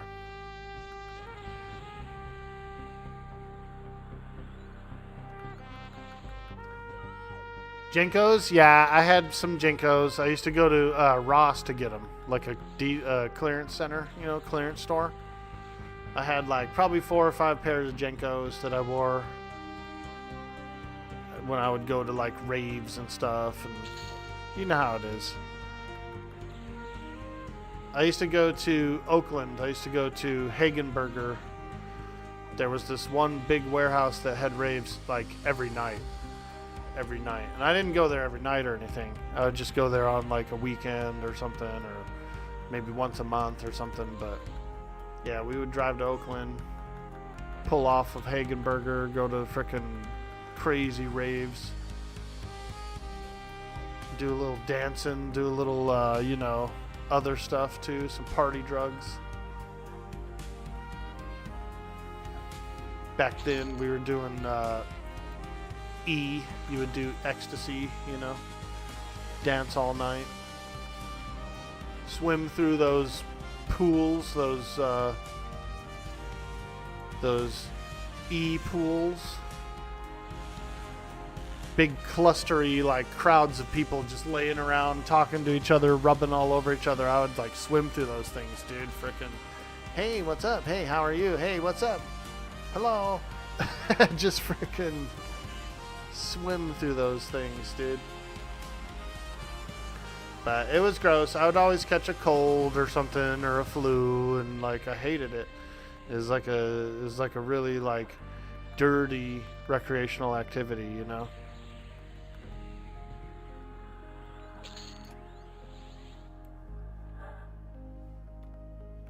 You would catch all kinds of crap, dude. Flus and colds and sinus infections and just like stupid shit. The last big thing like that I went to, it was probably like 2004, 2005, something like that. I went to this like 3-day festival in the woods, like this 3-day long festival of the woods, and I did a lot of shit, I did a lot of shit. I candy flipped, I did all that stuff. And I felt like I had reached my peak, like my pinnacle. Like I was like, I probably shouldn't even do any drugs after this anymore. I think I've gotten to the end of the road with it. Like, this is as much as you can go.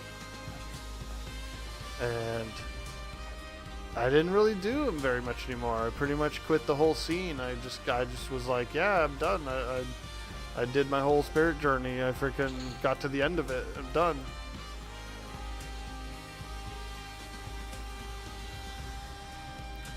And so I went a long time without doing anything. And then the last time I did anything like hard was on my 30th birthday. It was like almost 20 years ago. So I just mostly just smoke a little herb now. That's it. Occasional drink. That's all. Oh yeah, there we go. 80% through the level. We got this, chat. I think we're gonna level up today. I think we're gonna level on up.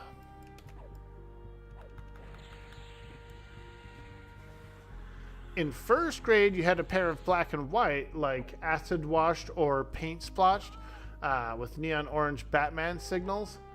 Hammer pants, they were amazing. Yeah, dude, let's go. I like that material. It was kind of like a polyester or something, but it was a little stretchy. Like it was, they actually called them parachute pants, I think, is what they were like known as in the industry. Parachute pants. And they did, dude. They ballooned up, dude. They were cool. But they did look good if you danced in them. I will say that. Whenever people were dancing in those pants, that fucking shit looked sick, dude. Like, same thing with Jenkos, I think. I think like an over large pants just makes dancing look cool. I think it made as much back then as the musicians do now, but back then labels were super predatory. Yeah, totally. Like you would sort out the merch before the brand even got popular. You know what I mean? Like you were already pushing merch before they were even ready to go, like before anyone even wanted it. I get it. I know what you're saying, dude. Same thing with Crocs. Crocs got lucky like that. It was in that movie Idiocracy. People wore Crocs, It was a small, like, little startup of rubber clogs. And, like, that movie, for some reason, bought a bunch of them for the whole movie. Like, everybody in the movie wore them for the movie. And that is why Crocs kind of got big. And that's why people even bought them at all, really, was because they got popular on that one movie. Yo! Beat the devil out of it. There, Thea's coming in with that sweet, sweet Bob Ross. Yeah, that's right. We're gonna beat the devil out of him, feller. I'm grinding. Level 48. We're 80% through the level.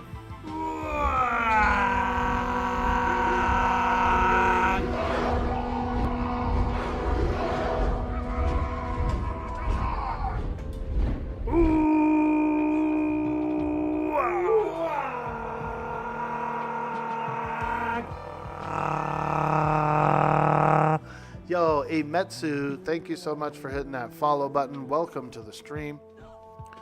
Varatheus coming in with that sweet, sweet orc poem. Hell yeah. Hell yeah. It's a Friday, dude. We're doing the Rassiter poem. We're going to wait for the ad break, Varatheus, and then we'll come back and we'll do the orc poem right after these messages. Right after these messages. Does that sound ridiculous to say? I feel like I'm on TV.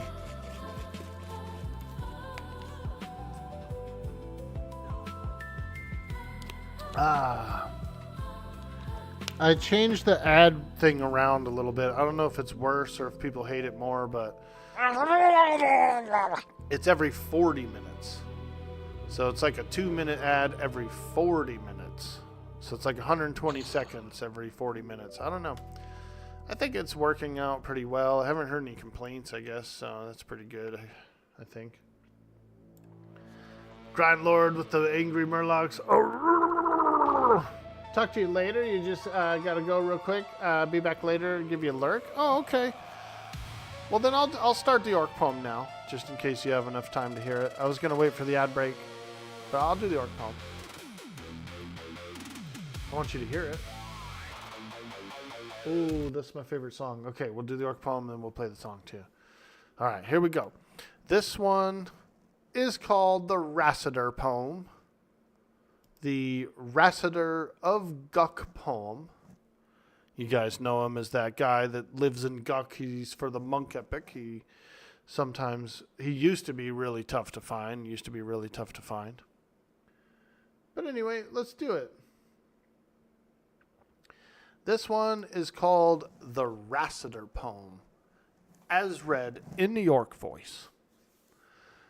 I'm at the Rassiter camp and it's pretty lit. I'm chillin' and rhyming next to a guck pit.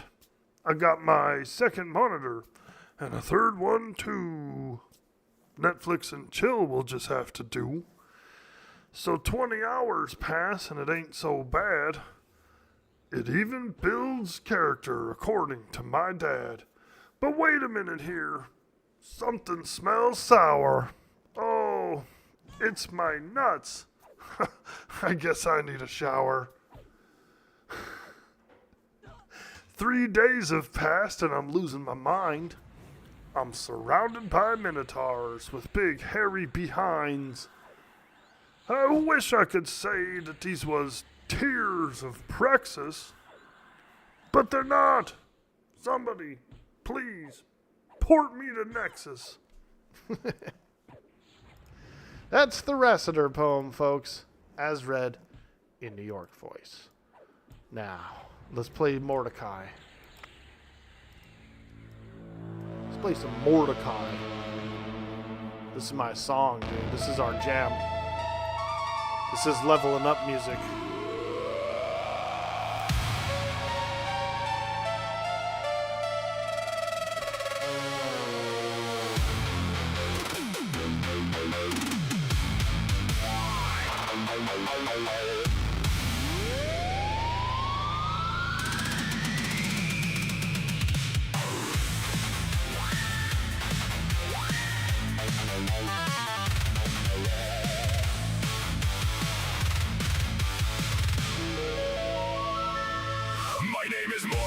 die. I'll be your dungeon guide. Welcome to the crawl, everybody. I hope you enjoy the ride. What you need to know now is you're probably fucked. There are 18 levels beneath you. In the darkness. The knowledge I'm about to bequeath you will help keep you alive. There is a game AI. It is watching you. It'll reward your progress. Then raise the stakes on you. I'm not telling you how to beat it. That's a secret. If you figure out how to defeat it, then it'll let you move on.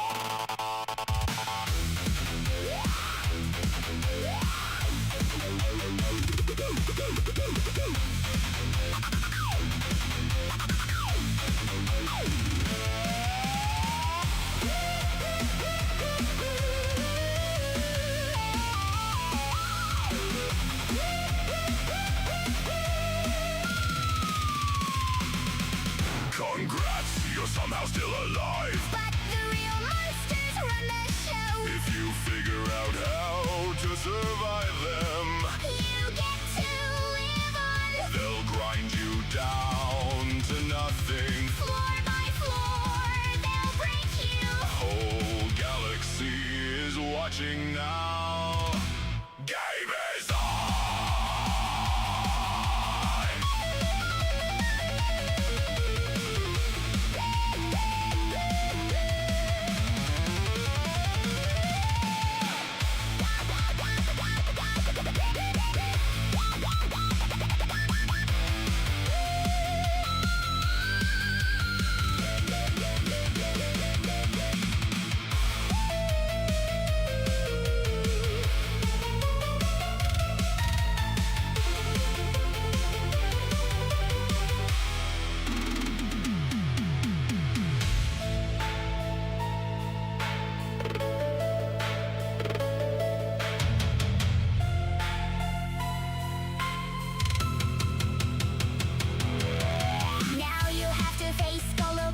Here's the truth. I never thought you'd make it this far. Not gonna lie. You can't beat her straight up, no one can. But after all that you've done, you shift whole floor somehow. The system's coming apart at the seams. Maybe you're the one who ends it all. Tears the whole thing down. Burn it all down. Kill this whole damn show for good.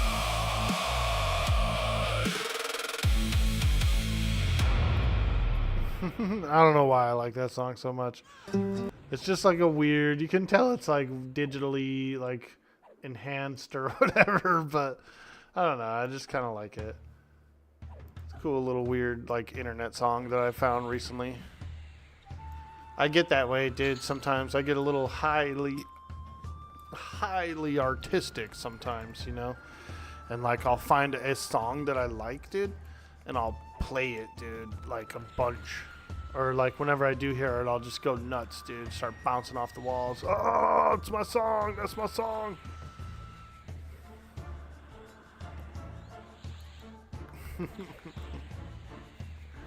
Yo, happy Friday, everybody. We're in here. 86% through the level. I think we're going to hit 49 pretty soon. We're getting there. We're getting there, man. I'm grinding. I'm grinding.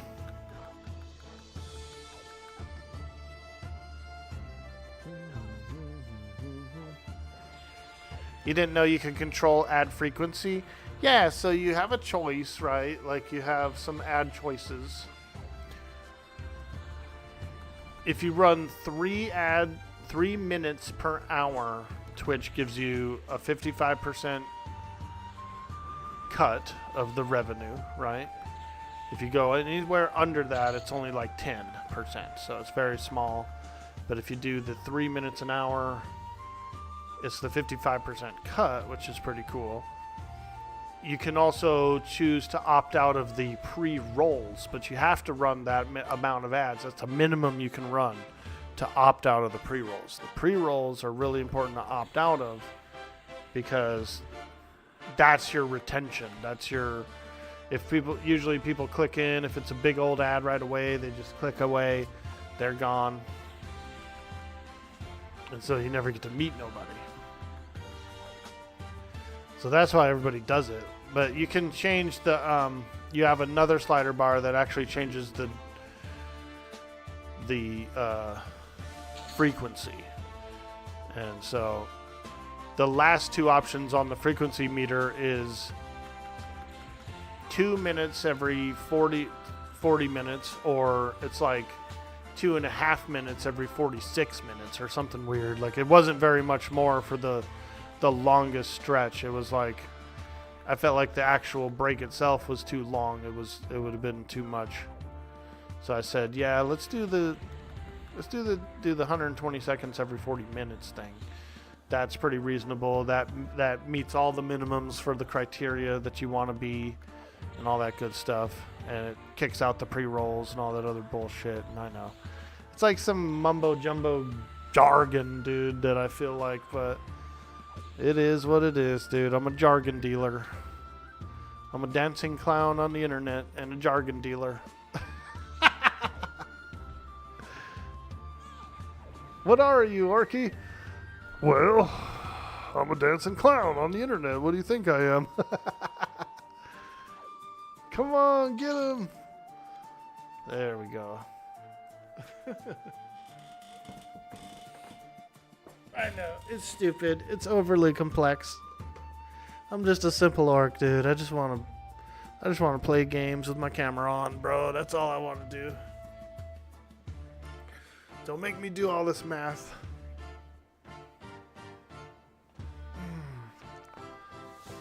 I just want to play games with my camera on, man.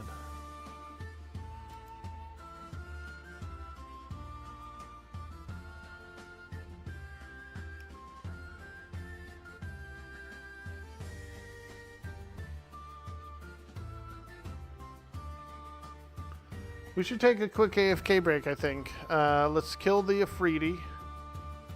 And then get a little small break in here. A little small AFK so I can use the restroom. And I need some ice water as well. I would like a little ice water. Check on the burbs too. Make sure they're... I gotta go put on their cartoons for them, dude. And I know that sounds weird, but they like the sounds, dude. They like the little sound effects and stuff. So I usually go in the back room, open up the shades, you know, let the sun in, change their food, change their water, that kind of thing. Put on some cartoons for them. They do. They like the sound effects.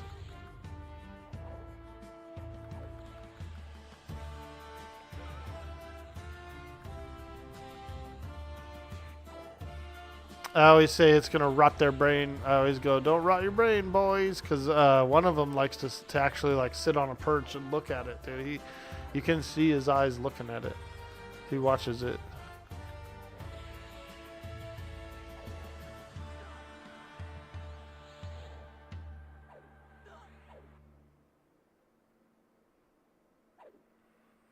Get him! Dude, I need some... Yes, there we go. More golden Afridi boots. Ooh. Ah. Ah. No. Oh, where's my FD? I need my FD. Alright, we gotta take this one off, I think. Forgot to put my FD on here. Oh my gosh. Yo, Purdos, what's up? Truth Teller, how you doing? The ogre on the thumbnail looks really sad. It's the same picture as this. Yeah, she kind of got a little bit of a frumpy look to her, a little like I could see it. I could see it in her eyes. Yeah, I see it. I see it. Purge us, what's up? Hellscream 3030, how you doing, dude? Welcome to the stream. Do people group at all while leveling, or is it mainly everyone doing their own thing? People do group while leveling. The experience was a little worse group-wise, and so more people kind of preferred the solo. But I think they either did fix it or they're going to change the XP that you get when you're grouped, and it's going to be a little higher. Hey, Hellscream 3030, thank you for that follow, for that big dude boy, orc boy energy.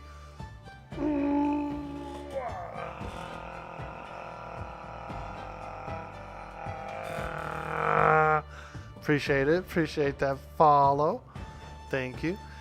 I'm going to step away real quick. I just got to use the restroom, check on the burbs, and get some water. So I will be right back in just a few minutes. If you're new in the stream, hit that follow, show that support. If you're over on YouTube, give us a like and a subscribe. It does help the channel to grow, and we appreciate all of your support. BRB.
Alright, I'm back. Hey, Cyber Jarl, how are you today?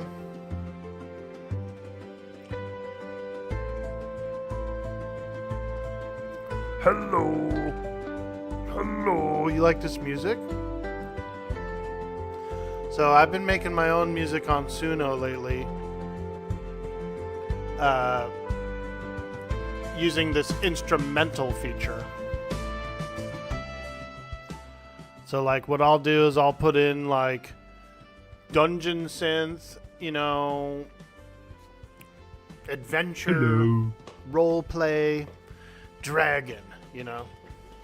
It'll make like a bunch of crazy like, it'll just make a bunch of instrumentals that are like real dungeon synthy and just kind of like background music-y.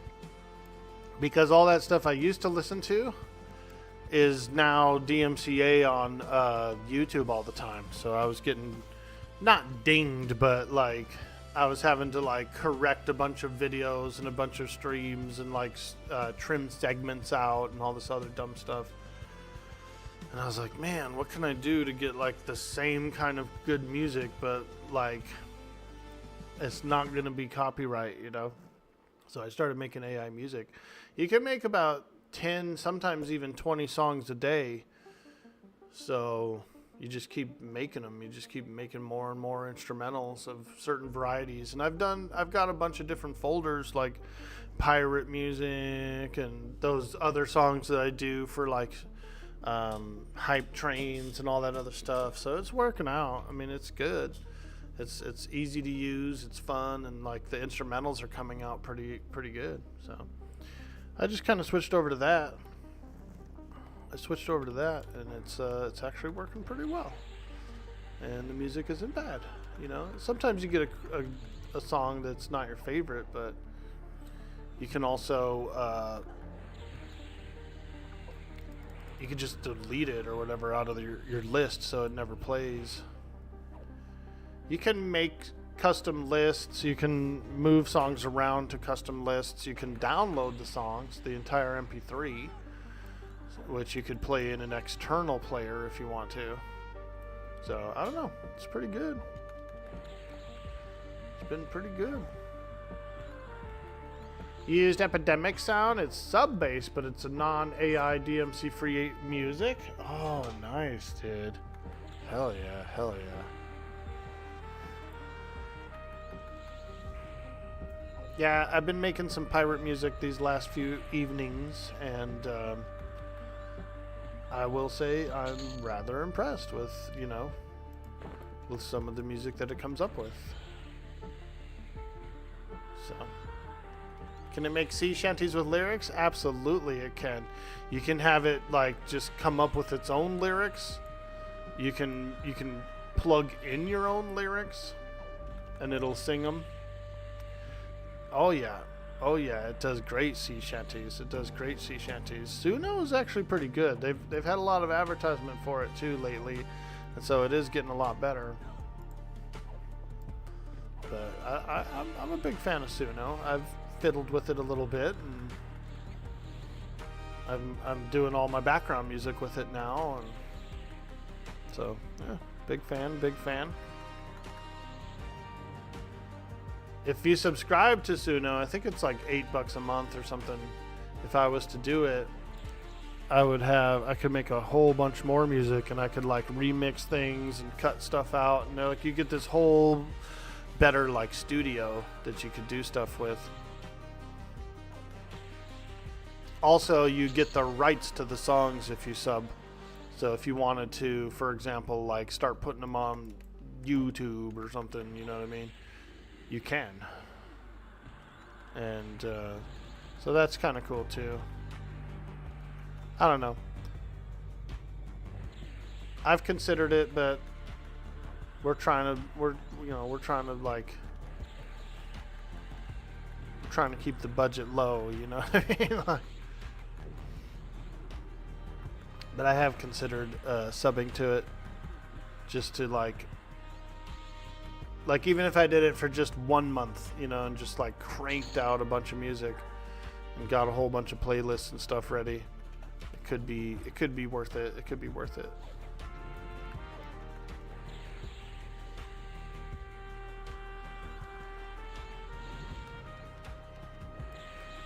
Oh yeah, it's a lovely Friday, everybody. I hope everyone's having a good day.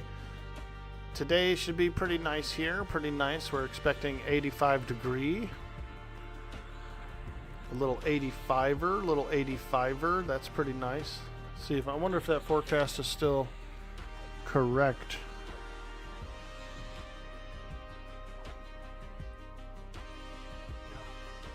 Sometimes it changes overnight.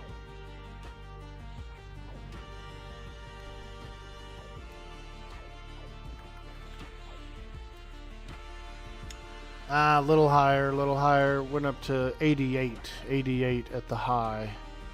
88 at the high, 5 p.m. It's not bad. Shit, I might get out in the yard. You know what I mean? Fire up that mower. I don't know why I did the sound effect. That's weird.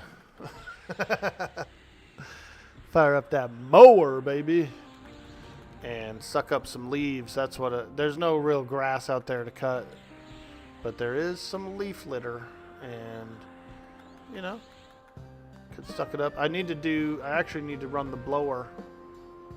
Get out there and run that blower, blow off the patio and the driveway. Front of the house has a bunch of leaves building up. They can be considered a fire hazard, so we are obligated to clean them out, to, like, you know, clean them. So I find that the lawnmower is a little better. I just mow them and put them in the bin. We have a bin that gets picked up once a week. You can put yard scraps and stuff in it. So I'll probably do that. Probably do a little yard work this weekend. I should spray off the house too. Pull out the high pressure sprayer and wash off the house. My garage door has this massive bird dookie. I don't know how it got on it, but it looks like the bird was like flying over and just dropped it, and it just freaking splat, like hit the garage door, dude. Like a seagull or something, man. It's a huge excrement stain. I should probably wash that off, you know, be a good adult. Ooh, 95% through the level. We get random fire marshal inspectors because we're in the fire zone. And so if they see all those leaves and stuff, they'll give us a little notice, you know, that says you got to get it cleaned up by X amount of date. So I try to stay ahead of it. I try to stay ahead of the notices, but you never know when they're going to come. And there's still plenty more leaves that are going to fall this season as well. They do it on purpose, those dang seagulls. Yeah, dude. We don't get many gulls in here, but we do in the winter. They do come inland a little bit sometimes from the ocean. And so we might get some gulls. We got a bunch of cool birds around here. We have condors. We actually have really big condors. We have turkey vulture, which is another larger bird. We got really big crows. We have these really cool woodpeckers too. We got some nice looking woodpeckers. They got a red head, but they also have like a speckled body, you know, kind of a cool like spotted body. They look nice. And they make some really interesting noises. Really interesting noises. I've seen a few of them around my house. They tend to land. We have these like we have an upstairs deck, right? And there's these poles, these wooden poles that sturdy it. And like so every once in a while, a woodpecker will land on one of those poles and kind of like thump it just to hear if it's hollow, and it doesn't hear it. and then it leaves it alone, like, you know, it's like a weathered pole, weatherproofed pole. And so it's a solid wood. It's a nice solid wood. They tap it and they go, yeah, there's nothing in there, and then they leave. But they do land on them from time to time just to check them. That's when I've seen the woodpeckers around here.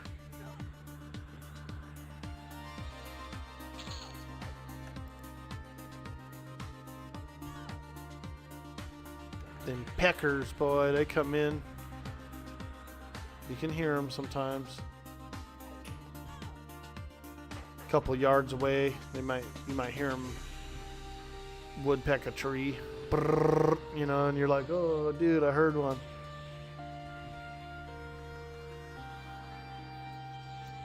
Pretty cool animal. We have hummingbirds too. Those are nice, little tiny hummingbirds.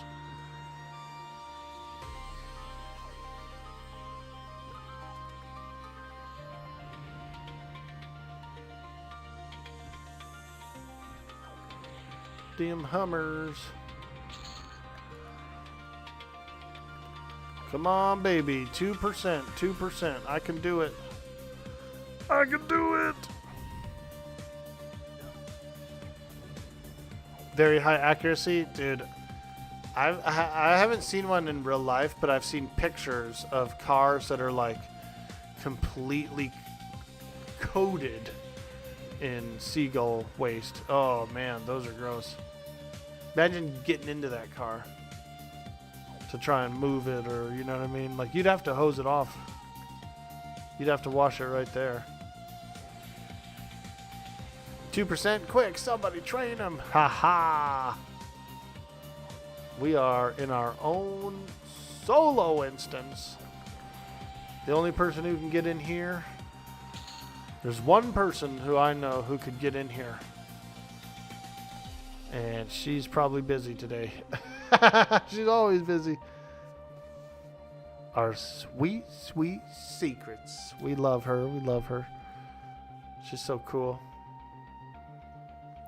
Cool fact, you guys. So we've always played on Quorum. We're playing on this game. I consider these like secrets as servers, you know, and the rest of the team. But it's funny because Secrets has played on one of my servers before, on 7 Days to Die server. So I was the server admin that time. The roles were reversed. Reverse the roles.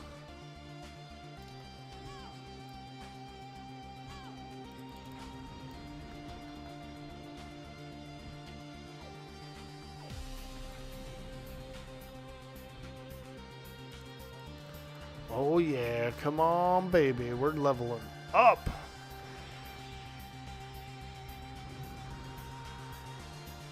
Give me the level.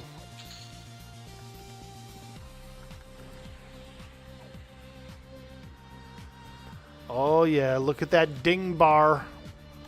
Yo, look at that ding bar, you guys. 99%. Woo! Now that is a full ding bar.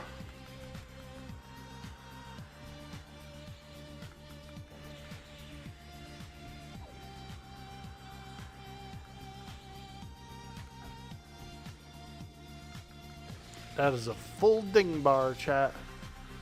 We're getting there. Hey, there we go.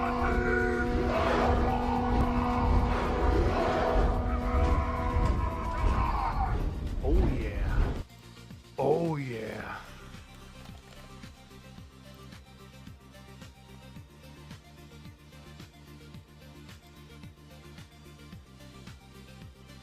Here we go. This one is called The Wild Cherote. The Wild Cherote by Shel Silverstein, as read in New York voice. I'd like a coat of wild cherote. It's warm and fleecy as can be. But note, what if the wild cherote would like a coat of me? The Wild Cherote by Shel Silverstein, as read in New York voice. What's up, Just Butler? How you doing today, my man? Good to see you. Good to see you. I'm trying to level up, and I think we're gonna get level 49. We're like right almost at 49 here, which is amazing. Because if I could, I'd like to get 50 today. We're just doing a little grinding. Doing well, playing some Everquest Legends also. Nice, dude. What combination did you come up with? What combination are you going? This is my main spec, Shadow Knight, Shaman, Enchanter. It's a lot of fun. I like all the abilities and everything. My off spec is going to be Shadow Knight, Monk, Druid. Shadow Knight, Monk, Druid. And I think that would be pretty fun as well.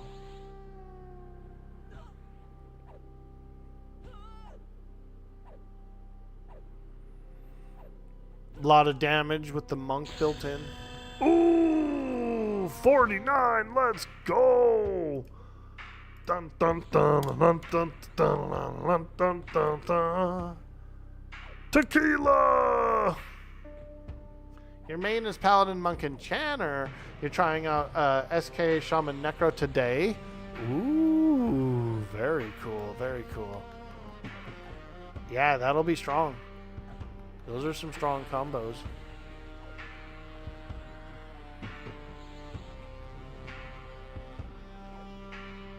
Yep, we're just hanging out.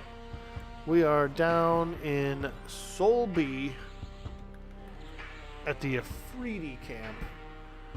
We're doing a little Afridi, which is a decent place. It's like you can actually get to 50 here fairly easily. The hole might be a little better, right? But we're still getting like 0.73, sometimes 1.0 EXP, so it's not bad. It's like 100 mobs, you know, maybe 100, 120 mobs per level. That's not bad. That's not bad, especially at this level.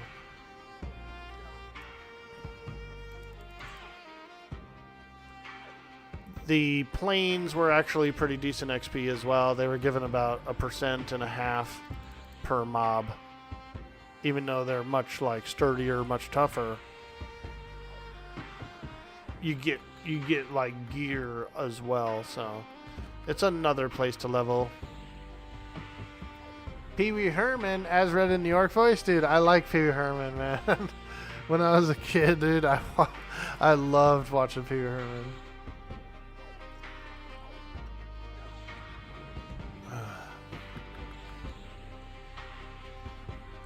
Message for Mr. Herman. Mr. P.W. Herman.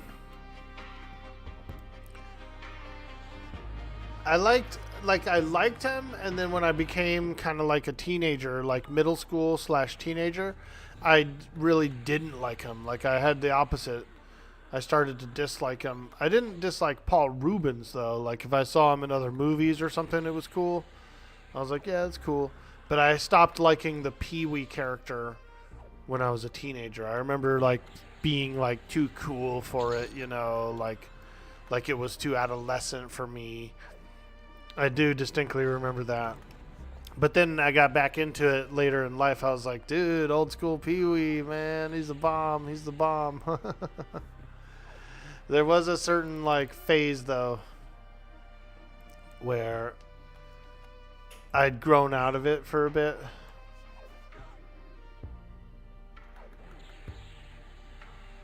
Pee-wee's Playhouse was awesome. Yeah, I used to watch it too. I used to watch it. I used to want to like go there, you know what I mean, as a kid or whatever. I wished I'd lived there or could go to the Playhouse and kick it.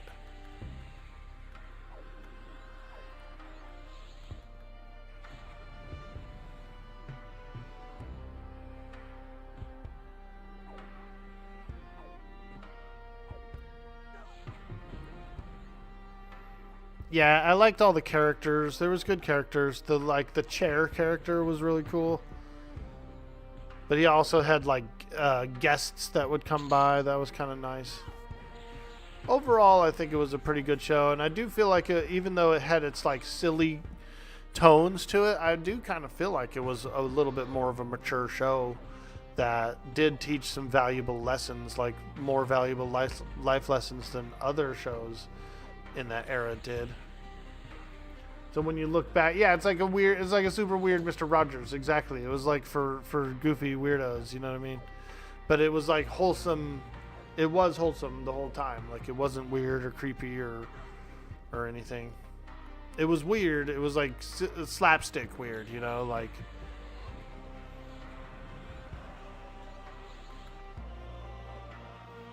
It was for all us kids who ate lead paint chips, you know what I mean? Like, we were all kind of like, we were on that spectrum, you know what I mean? I almost, dude, one time when I was a kid, I almost made a fatal mistake. I wanted to be sick for school that day, right? And so I took a thermometer and like ran it under some hot water and then put it in my mouth, and it like burst in there, dude. I remember spitting out pieces of mercury. I didn't swallow any, but I remember like spitting them out, being like, oh God, I got mercury in my mouth. I was pretty young, but I was also like around maybe 9 or 10, so I knew that mercury was bad for you. Like I knew what mercury was and that it was bad for you. And so that was kind of interesting. That was kind of weird, you know what I mean? So we've had our fair share of heavy metal poisonings throughout our life. I've had my fair share of heavy metal poisonings. Both voluntary and involuntary.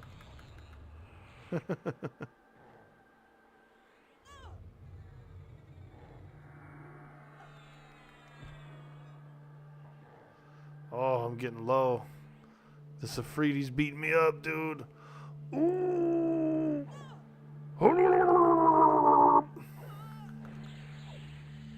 You put it on the flame like in the movies and it exploded?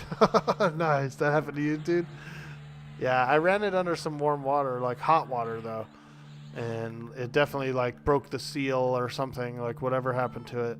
But I put it in my mouth, and it, like, broke in there. I was like, oh, shit. And I spit it all out.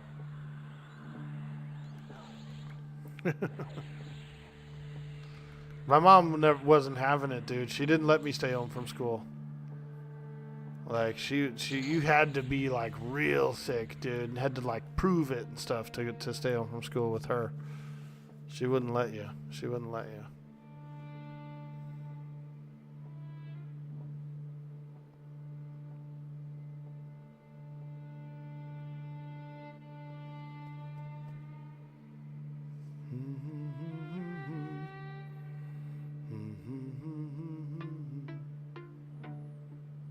Connection lost. Oh, man. Not good. Not good. You didn't try the old, well, I wasn't sick, but now I have mercury poisoning, so I should probably stay home. That's funny. Me mom.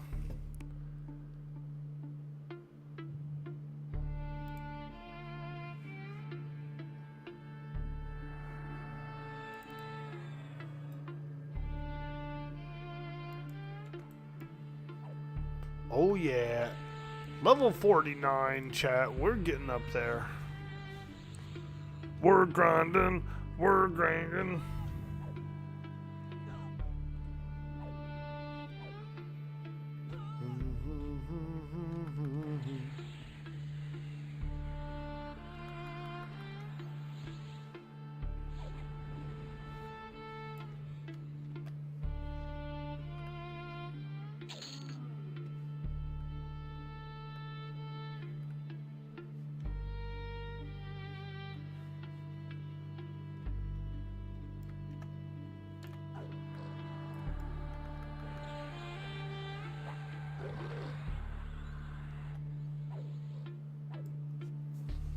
These lava guardians have a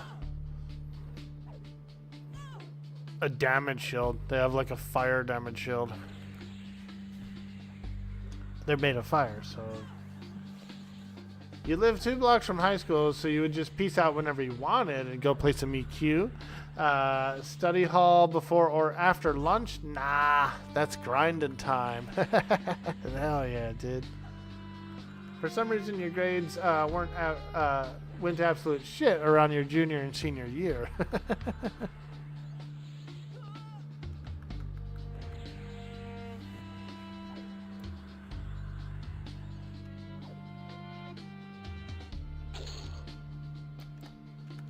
Yeah, the kids are back in school around here. I was getting the mail the other day. I was getting it like early morning, like, I don't know, 7:30, something like that. And I saw them all shuffling in over at the bus stop. They were shuffling in, man.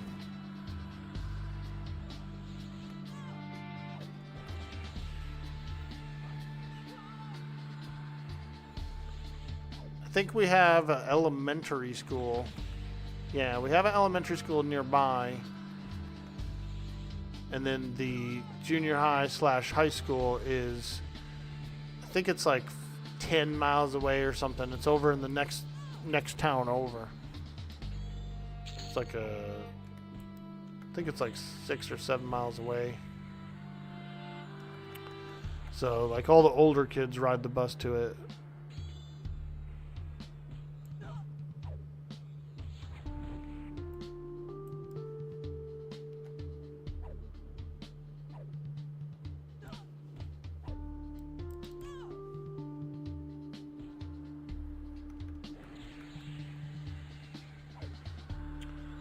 Were they reminding you to stay 500 feet away from school?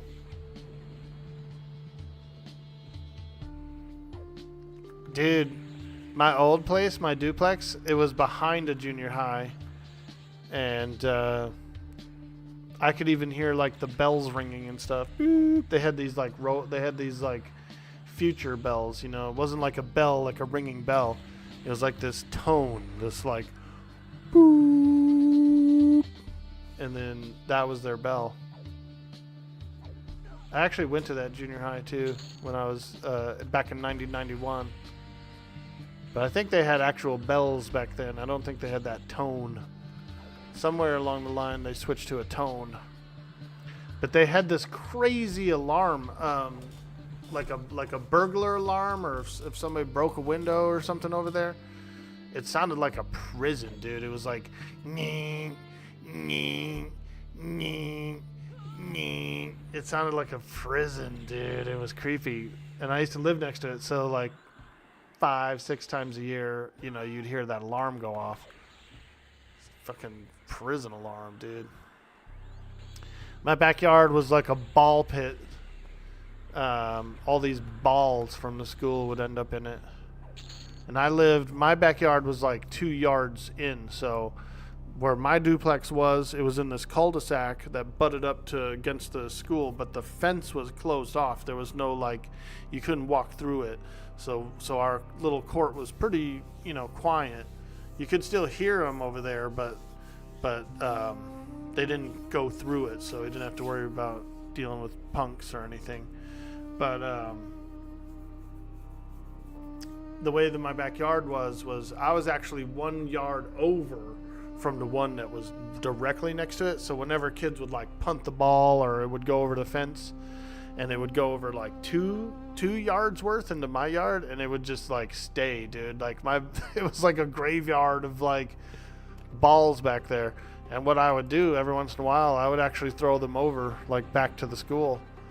I'd go in the backyard, you know, and there'd be like 3 or 4 basketballs and some other shit in there, and I'd be like, damn, dude. And I'd just throw them all over the fence back to the school, dude.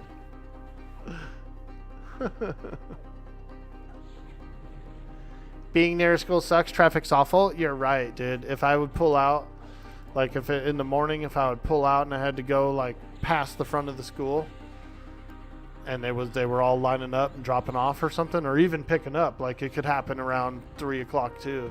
I think that was around the time. They had a weird schedule, dude. They had, like, every Wednesday they would have like a stupid half day or something dumb, and so you'd be like doing something around 1 o'clock or noon or something, and the fucking place would be packed, and you're going, what the hell's going on? You know what I mean? Come to find out, they would have a dumb half day like in the middle of a week for whatever reason. Weird shit, dude. Weird shit. When I was in school, it was like you went to all your classes, you were there all day. You know, they had after-school programs. I don't know if it's like that anymore because I don't have any kids, so I've never, like, been back since then. I don't know what's going on.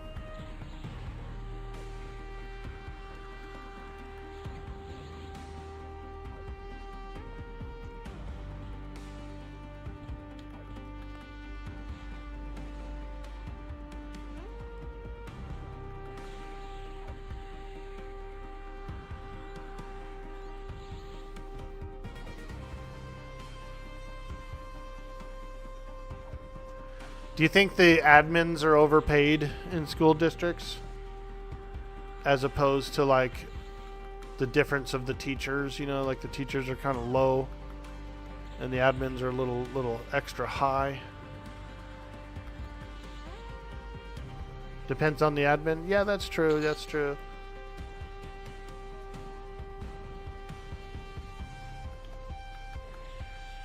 One of my buddy's wives is a teacher. She doesn't really talk about it much, you know. She's like a kindergartner teacher or something, or like a first or second grade. So I don't think it's too like crazy. I think it's more on the low end of it, but she never like said that she had any problems or troubles or anything, you know. And we used to always talk about a lot of different stuff. As a group, you know, we'd go out to like eat at like a lunch spot or something, and we'd all be chatting.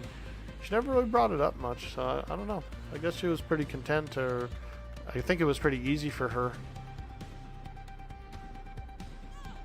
You have no idea how much district admins are paid?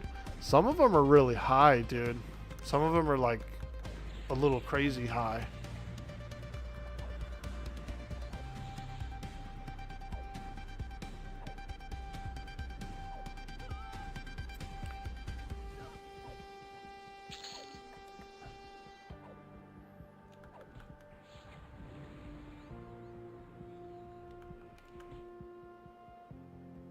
Teachers need to be paid more. They do, and I feel like if the pay range was higher for that, you'd probably get higher quality teachers, right?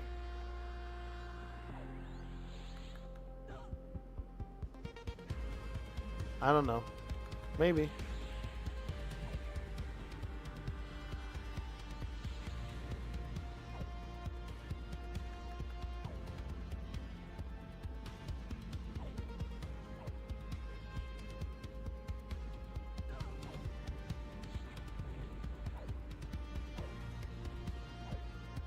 It can be tough to learn in a environment like that, you know, especially if it's really crowded. For a long time, when I was in like grade school, in Minnesota, it was like smaller, quieter classes. And then when I moved to California, it was like double the population per class. To the point of even sometimes they would split one down the middle. They would just like run a curtain through a classroom, and it'd be like 2 classes in the same room. You know what I mean? I think they were trying their best. But yeah, there was a lot of people. Man. Way more populous when we got here.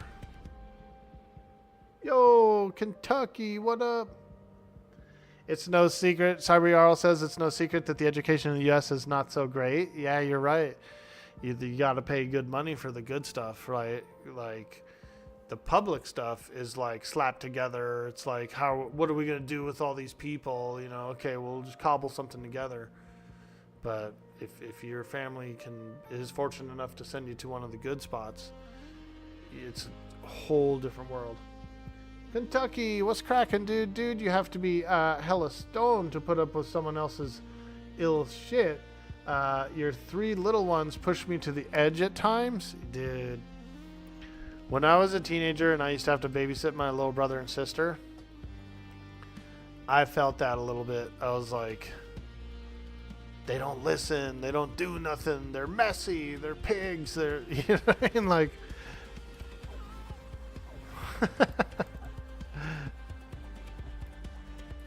I used to trick them. There was that show Barney, right? They were big on Barney around that time. And so I would put on Barney, but I would fast forward it to the end, to the cleanup song, where they were cleaning up the room.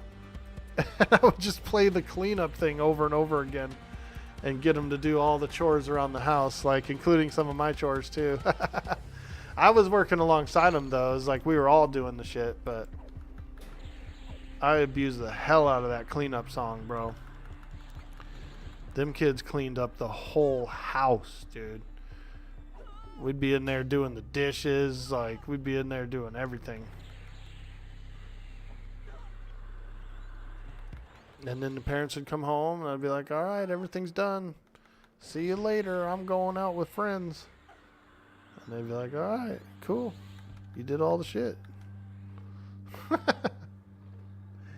It's not that it's purposefully bad. I'm just not going to be too political, but U.S. administrations and religious groups are purposely weakening education so they can more easily control the narrative. Yeah, I believe that. I do believe that. Yeah, dude. I feel that. Why have if you have a whole population of smart people, then they all know how to like argue against you, you know, or like stop you from doing things that wouldn't necessarily be that great. But if they're all dumb, then then you can just do whatever you want, you know what I mean? There's no repercussions.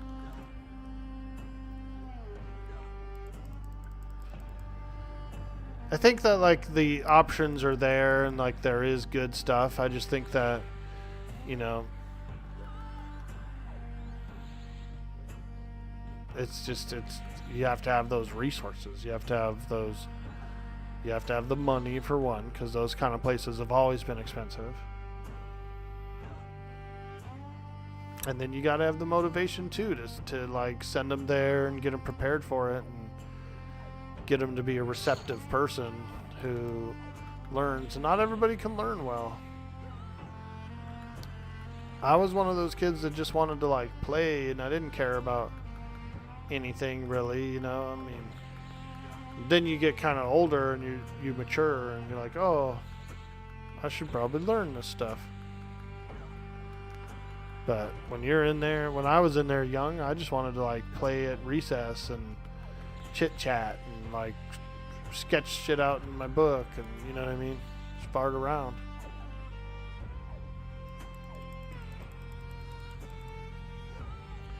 If you're rich, you can go to private schools, Harvard and whatnot, and the common voting population are intentionally made dumber. Yeah, dude.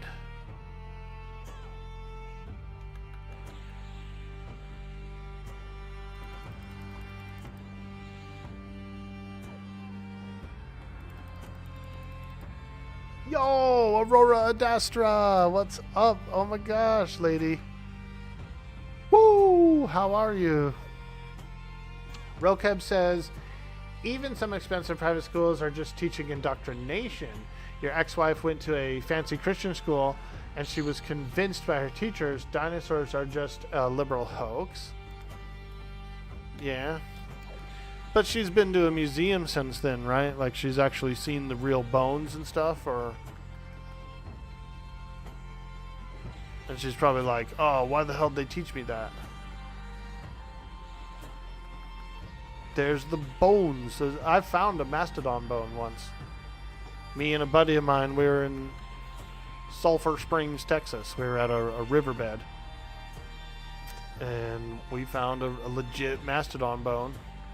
You know, he sent it away to a lab and everything, got it tested. It came back mastodon. It's not really a dinosaur, but it's a prehistoric, like, extinct animal that existed that was large. it's you know, it fits the timeline of there was other stuff before it too. You're doing all right, Aurora? Fantastic. How am I? I'm doing great. I'm doing great. It's a nice day. We got a bunch of our stuff done this week for my mama, her medical stuff. I took her to the hip doctor on Monday. They've got her scheduled for 2 months from now for a hip replacement. I took her to her neurologist on Tuesday. She got her injections that help stave off the beast. She gets a bad migraines and bad pain, and then when it really hits bad, she can go into a manic phase. So the injections are highly important. We try not to miss those. We were gonna go, she has her dental stuff was yesterday, but they didn't have the teeth ready, so we got about an hour down the road. They called us, said it wasn't going to be ready. So we flipped around. We went to a nice little lunch spot. But I still have to take her way the hell out there for that. Probably next week. Sounds like you take good care of her. Yeah, I'm taking good care of her. I mean, that's pretty much my main job right now. Taking care of her, and then, you know, streaming and stuff on the side. But yeah, that's my main duty. My main duty is making sure she's getting to and from all that medical stuff, because when she was living on her own, she didn't make it to a lot of it. Like, she would skip appointments and stuff, and it was a problem, dude. She was getting unhealthy. She was getting real unhealthy. You had to take your dad in to have a tooth pulled last week? Oh, yeah, man.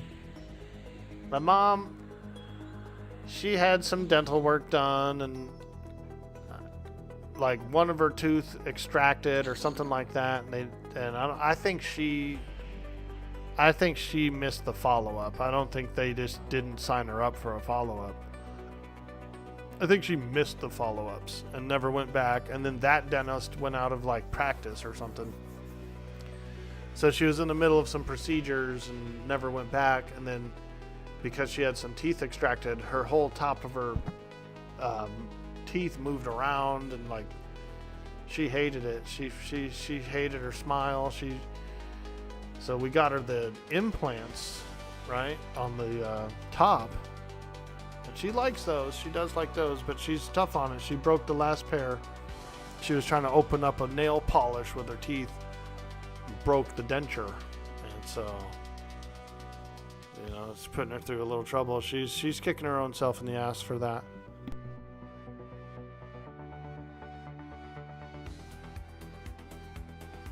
She's lucky they replaced them. There is a warranty on them, but I don't think they will replace it for negligence, right? Only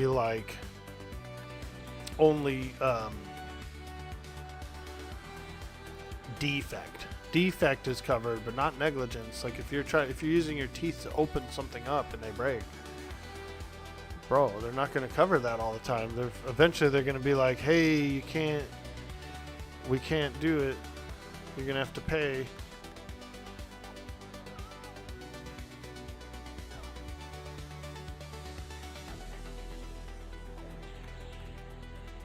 Yeah, she did. She was opening up a nail polish, dude, and broke her denture. I said, dude, just call me up here. You know what I mean? Like, I'll come up and open that thing up for you. But she's used to it. It's like a habit. She did it all her life. She was a tooth opener all her life. She, if she opens up a plastic bag or something, like she opens up a box of crackers, and then she uses her teeth to open up the plastic bag inside, you know, and she's used her teeth to open up other stuff all her life. So kind of like a habit, you know.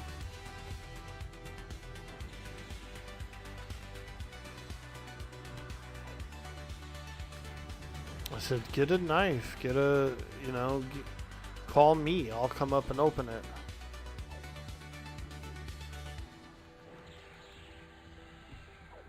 BRB gonna lurk and eat some lunch? Ooh, what are you having for lunch? You can't say you're having lunch without saying what it is. We gotta know. We gotta know.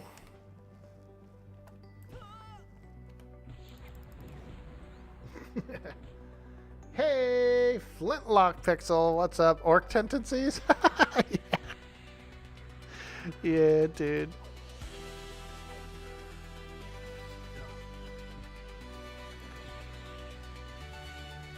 Your dad did that a couple of years ago too. Tried to open a plastic bag with his teeth and broke a tooth instead of walking a few meters to grab a scissor. Yeah, dude. It's tempting. I mean, I've done it. I'm not gonna say I've never opened up a little plastic with my tooth, but I try not to. I chipped a tooth actually when I was a teenager. I was trying to unscrew something with my teeth and it broke a piece off in the back. And I ended up going to the dentist and getting it filled and all that stuff, But I remember after that being like, oh, I'm not going to do that anymore. It's retarded. Oops. That's redundant. My bad. Didn't mean to say the R word. I tried not to. It's an older word from my generation that just kind of floats in once in a while. It's not really like a bad word. It's just a word that's like, there's other words for it now, that are more appropriate. But I did feel dumb as hell cracking that tooth doing that. After that, I was like, well, I'm never going to do that anymore. I don't want to do that no more.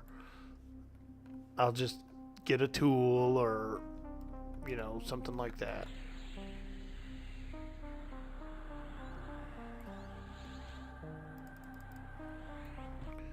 You learn those lessons, those experience lessons. Speaking of experience, 21% through the level. I think I might get level 50 today, chat. We might get level 50. Your grandma broke you early with opening it with your teeth. After getting a pop on the mouth a few times, you stopped. My grandma was kind of like that too, like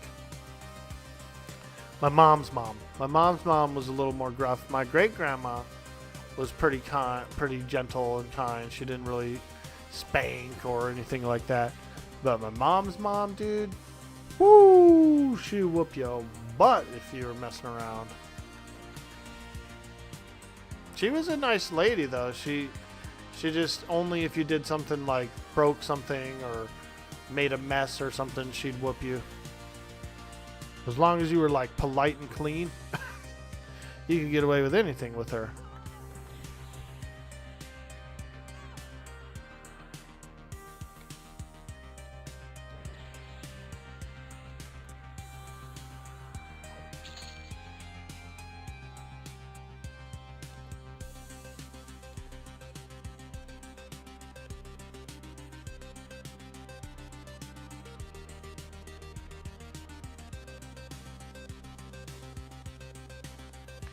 Peace Dog says dementia's terrible. Yeah, dude.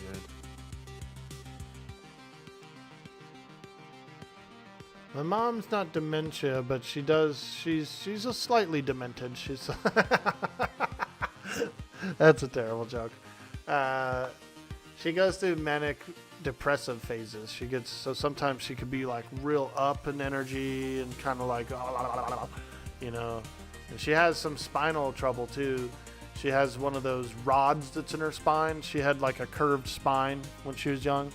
And then she got into a pretty bad accident in the snow, which twisted her spine, which was already twisted. And they installed this like rod in there to try and keep it straight. But I don't know, something happens every once in a while when she gets into those manic phases where it goes like a step above and it almost kind of gets into like schizophrenia and stuff, like illusions and stuff. So it can get a little scary with her sometimes. We've had some scares. I've had to go and like pick her up from places and stuff. And like one time I had to pick her up from a hospital. They wanted to like keep her and she didn't want to stay. She wanted me to come get her. It was like I broke her out of that thing, dude. She come running out of there and I shoved her in the car and we took off. There was like a nurse chasing after her and stuff. You know what I mean? Like, I was like, are we supposed to be doing this? Like, are you cool? And she was like, just get me the hell out of here. So I was like a getaway driver for her, dude. Broke her out of the facility, dude. And I will. I'll do it again if I have to. I love my mama. I'm like the one person that doesn't judge her for any of her, like, stuff. You know what I mean? I think a lot of other people have kind of been judgmental towards her throughout her life. Because it is a little bit of a personality flip. It's almost like two different people. It can be. I'll break her out, dude. Just call me, mama. I'll be there. I'll break you out of there. But it was a little scary because she thought people were after her and, you know, I brought her back to my duplex and she was having illusions and stuff, you know, and so I had her on the couch and I went to bed and like in the middle of the night I heard the front door open and close, and so I get up and go out into the living room and she's not there. I look out the door and she's walking around the cul-de-sac in like a blanket looking in cars, and I was like, Mom, get in here, dude. What are you doing out there? Get in here. And she got in. She just came and got in and sat back down on the couch and went to sleep. But, you know, like some weird sleepwalking kind of like, I think she was looking for her car. She was going to like jump in it and go, you know. It wasn't there though. It was at a tow yard.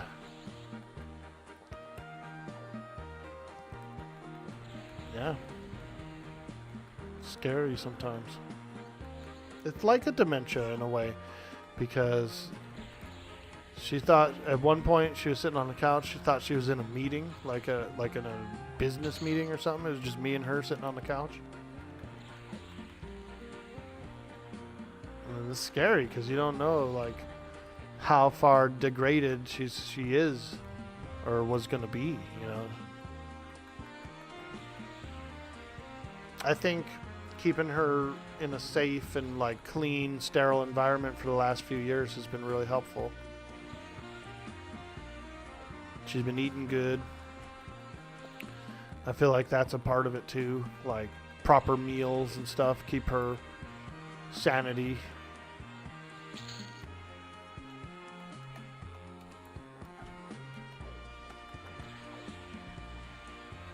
Appreciate you guys listening. I feel like, I mean, it's not like any of this was on my chest, but I feel like, you know, talking about it out loud with some folks kind of like giving a sort of a relief. We haven't had any troubles in the past few years. We've only had a few episodes and they've just been mild. She just kind of sits at the living room table and looks out the front window at the cars going by and stuff, and that's about it. But a couple years ago it was getting a little rough. It was getting a little rough with her mental condition.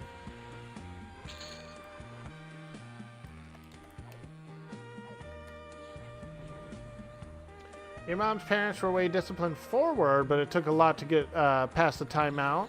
Your dad's mom was the typical sweet old granny, but man, if you pushed a line, you got a whooping. Yeah, dude. My grandma whooped me a few times for being dirty or like making a big mess or something like that, you know.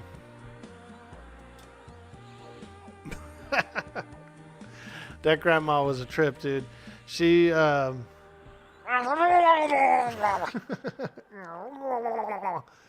she had this this old Hoover vacuum, dude, like, you know, those old ones, and she was running the I think she was just vacuuming it, dude. I think she was just vacuuming the living room floor, and a pair of my grandfather's socks were on the floor, dude. Bro, and they were like long socks, dude. Bro, that Hoover was so strong, it fucking sucked that pair of socks up like nothing, dude. Just voomp. All you heard was that sound, like a just a voomp. And them socks were gone, dude. A whole pair of socks. And I remember laughing, and she was like, don't tell him, don't tell him. She just like sucked up his socks, dude, with the vacuum. But it makes me think, and it makes me realize that like modern vacuums today, they're not nowhere near as good as those ones were. Those ones were freaking crazy good. Crazy good. Now, I do like the wireless. I have a wireless vacuum that's pretty nice. I can understand that one not being like crazy powerful, but it is convenient.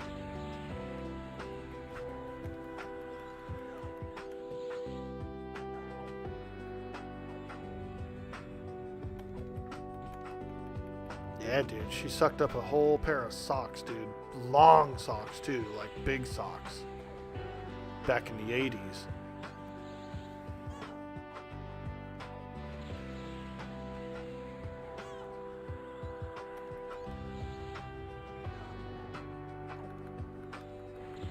I liked her house. They had a cool house. It had a basement. They had like a full-blown basement that had a bar in it. They had one of those. It wasn't a pool table. It was like another kind of pool table. It had bumpers all through the middle of it. I think it was called like Plunko or something, or Plonko. But it was like a pool table, but it just had these bumpers and stoppers all throughout it. Your grandma still has a Kirby from the 50s. She still uses it. Go, please. What up? Yeah, those Kirby's, dude. Dude, those things are so strong. They'll suck up a pair of socks. I've seen it happen. Like, I was impressed. I was like, golly, that vacuum was amazing.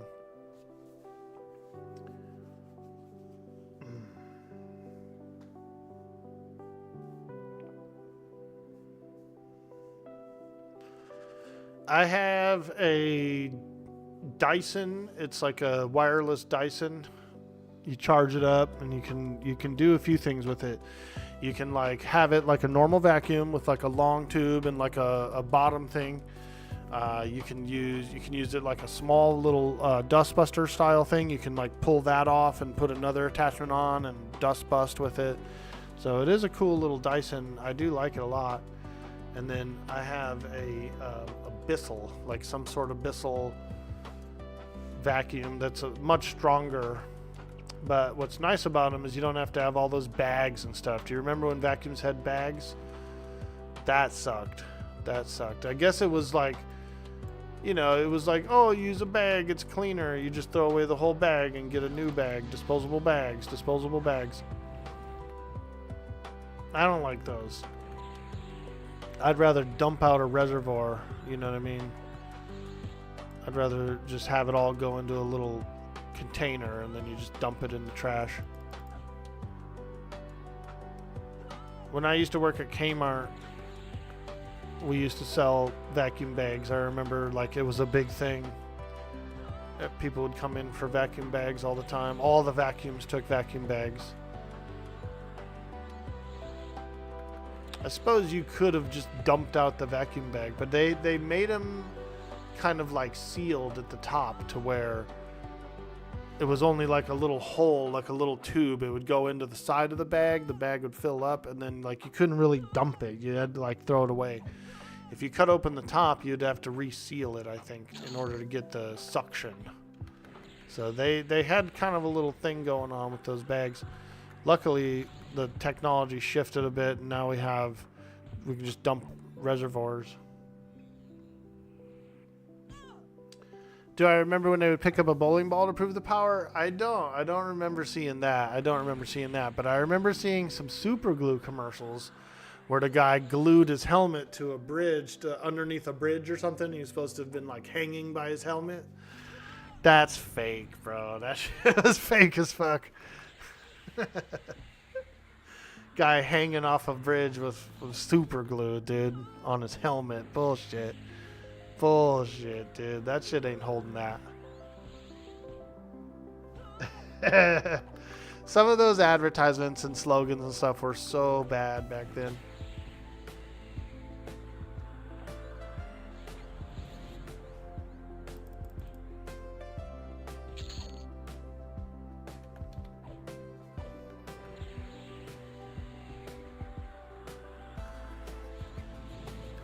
Billy Mays was the king, though. But wait, there's more. Fucking Billy Mays, dude. He was amazing. He was amazing.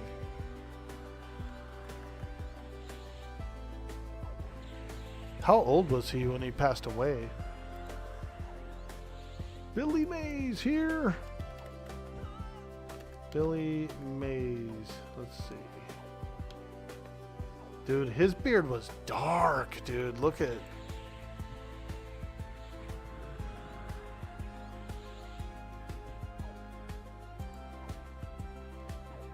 Billy Mays died from hyperintensive heart disease, aka heart attack, in his sleep on June 28, 2009, at age 50. Oh, so he's my age, dude. 50.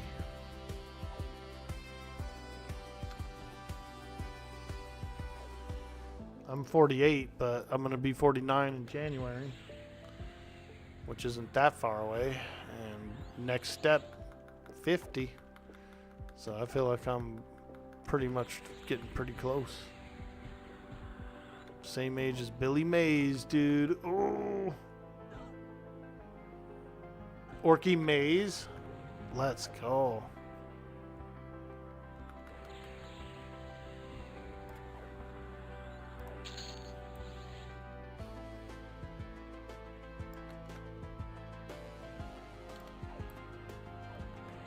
Ooh, that's a lot. Where did we get the other two guys from? From way over there in that room? Interesting.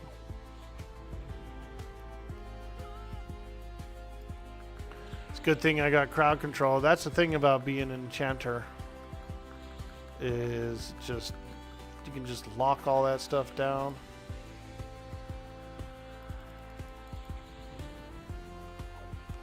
AoE Mez, it's 40 seconds because I've upgraded the AoE Mez to rank 6. 40 seconds is pretty good for an AoE Mez. It's usually only like 25 or something. It's pretty, pretty short.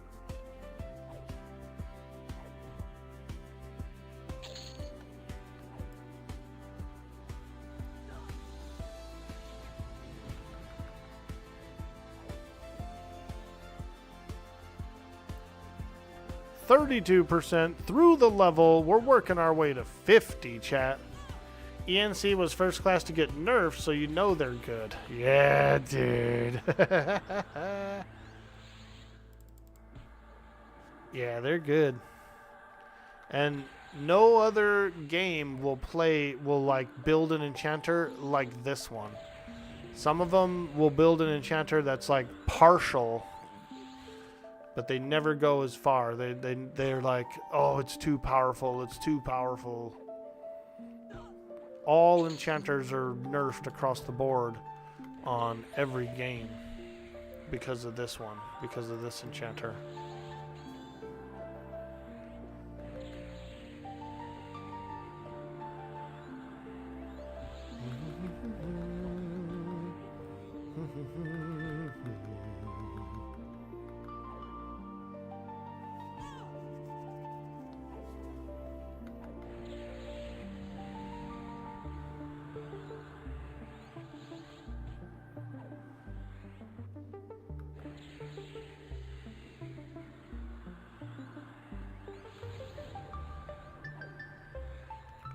Kind of feel like having some steamed rice and some fish today. Just a nice light steamed rice with some fish. Ooh. Little garlic, little onion. Ooh. What is DDD?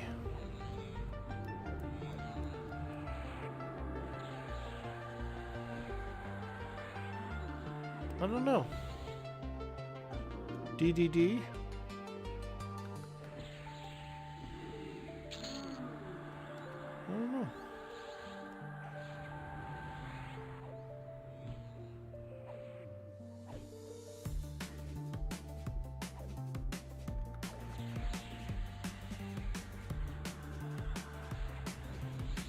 A bard song? Ah.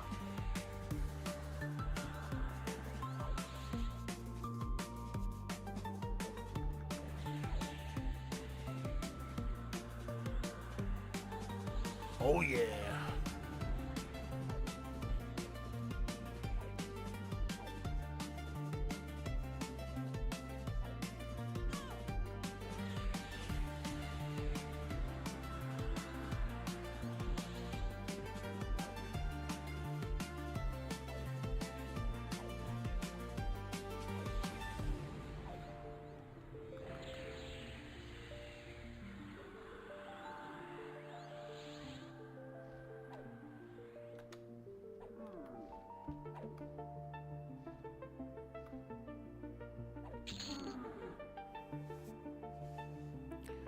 All right, we cleared out that area. Better get a little mana back. Better get a little mana. Should probably quick buff myself with all the juicy buffs.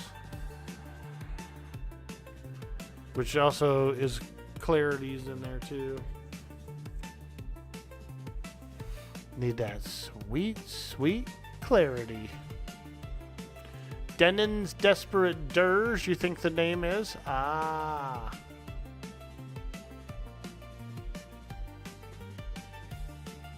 Dirge. That's a cool name. 34% through the level.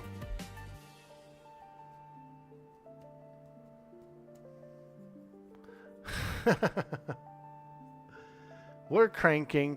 We're grinding. We're cranking and grinding.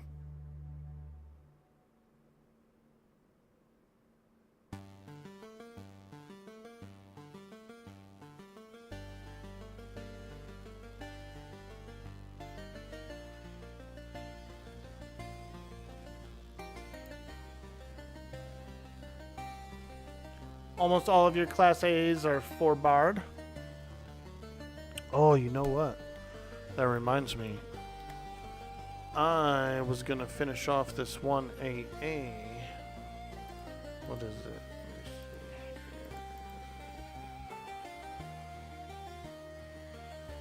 Fear resistance? Yeah, I think I was going to get it. Even though it's 9 points. Yeah, I was going to get the final fear resistance. I ended up getting feared the other day, and I was like, that's it. I'm getting full fear resistance. No more fears. No more fears.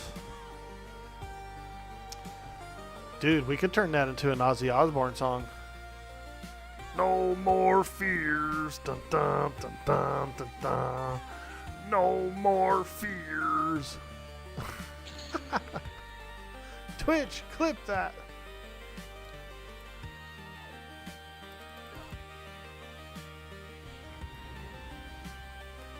R.I.P. Sweet, sweet Ozzy.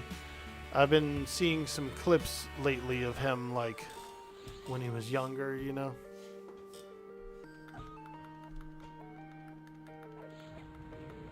Ozzy Osbourne.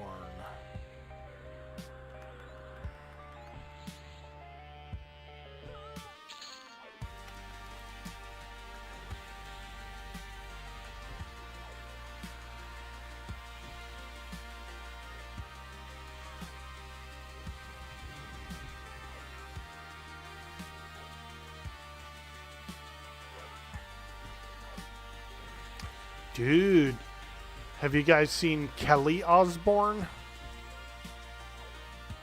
She's got on Ozempic or something. She's so skinny now. She's like so skinny. She wasn't ever like a fat girl or anything. She just was, you know, she had a little meat on the bones. She wasn't, you know, she wasn't like as skinny as she is now. She's so skinny.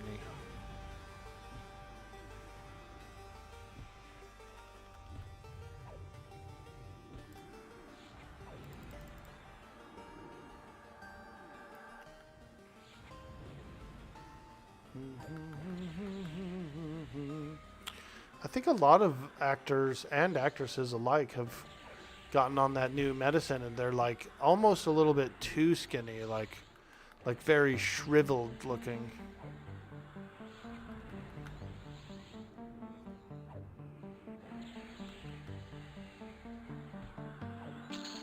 They're on the parasite cleanse. The New Jersey parasite cleanse. Yeah, you gotta better watch out for Carl, dude. They're all, Carl, this isn't the paradise cleanse. This says parasite cleanse. I'm on the paradise cleanse. Oh man. Aqua Teen Hunger Force was such a funny show. Meatwad's my favorite. Meatwad's actually my favorite character.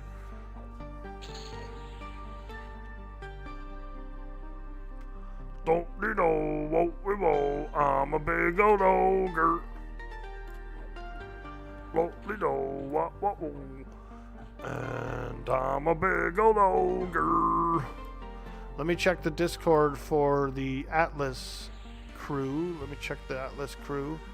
See if they're doing a sale out today. Wednesday. Okay, so the last sale out is for Wednesday. Today's Friday, so yep, nothing on the boards. Nothing on the boards.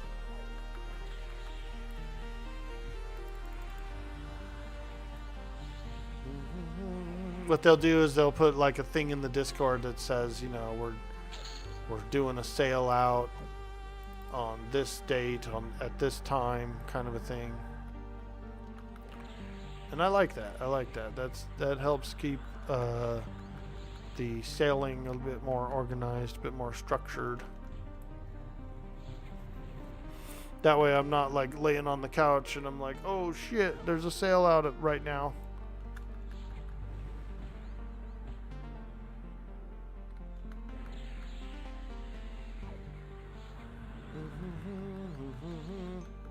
I was having a hard time shooting those cannons yesterday. The speed of the ships was so fast, I was like very inaccurate with my shots. I know that some of the servers I've played, they'd adjusted the cannons so that they're like, I guess they shoot faster. Like as soon as you shoot it, it's like the ball goes quicker and it doesn't have as much of a like a sway where it goes with the wind. So that might be what I'm used to.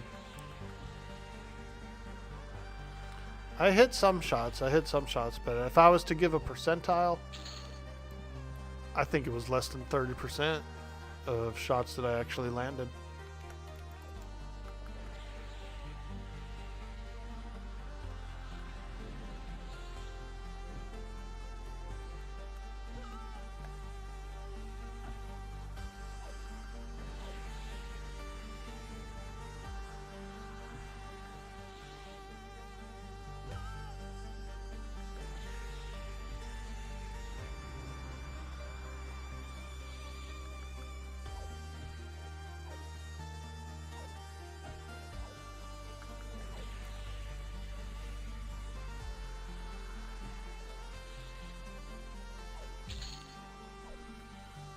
Oh yeah, moat. I need to farm moats. When we do our off spec, I'm gonna be farming moats. I'm gonna be doing some stuff like that. Those sweet, sweet moats. A good place to farm moats is actually like Befallen or Najina. You know, all those like mini bosses and stuff. They're actually pretty good. If you have it on D4, they'll drop good moats. They will drop good moats. So those are a good place to go.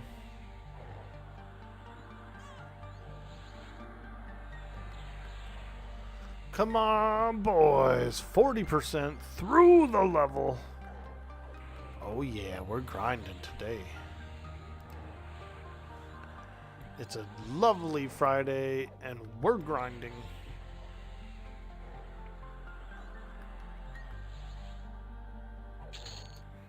Hey, golden Afridi boots. Lovely. those lovely bootsies. Have you thought about what primary class you're going to unlock? No, I haven't actually. Because I was probably just going to keep this primary class. I like the Ogre Shadow Knight is essentially my main primary. And then Shaman Enchanter. My next build will be Ogre Shadow Knight, Monk, Druid. So yeah, I haven't actually considered changing it up. I went Ogre because my first character was Ixar, right? And he actually was getting stunned kind of a lot. I was getting sick of the stun, and so I said, all right, I'm going to do Ogre. And I think it's helped a lot. My previous character, the one that I did the pet build on, was human, and they actually got stunned a lot too. And so this frontal stun immunity has been really helpful. And so I kind of want to keep it.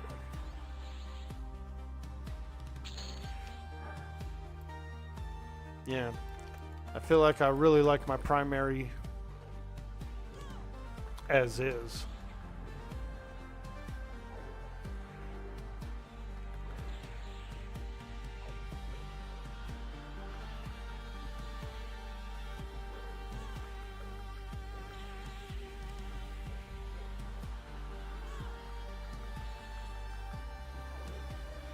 I've always really liked this character model too. Like ever since Mischief, I was like, dude, that's my favorite model. That's my favorite character model. Big green-haired ogre lady.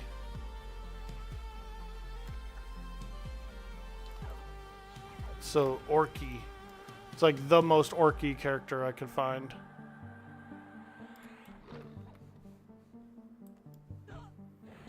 And Troll would be okay, but I like Troll least of all the options. I do. There's only one model of Troll that I really like over this, and it's a Luckland model, believe it or not. It's actually a female Luckland model Troll, and it looks like the old Gary Gygax Dungeon and Dragons Troll from the Monster Manual. It has like a really tall, almost like a Marge Simpson kind of a hair. It's got like a tall black hair, and then it has like just pitch black eyes. And they actually do have that model on here. It looks really good. It's one of the only Luckland models I like is that specific female Troll. Straight out of the D&D book, dude. It's literally straight out of the D&D book.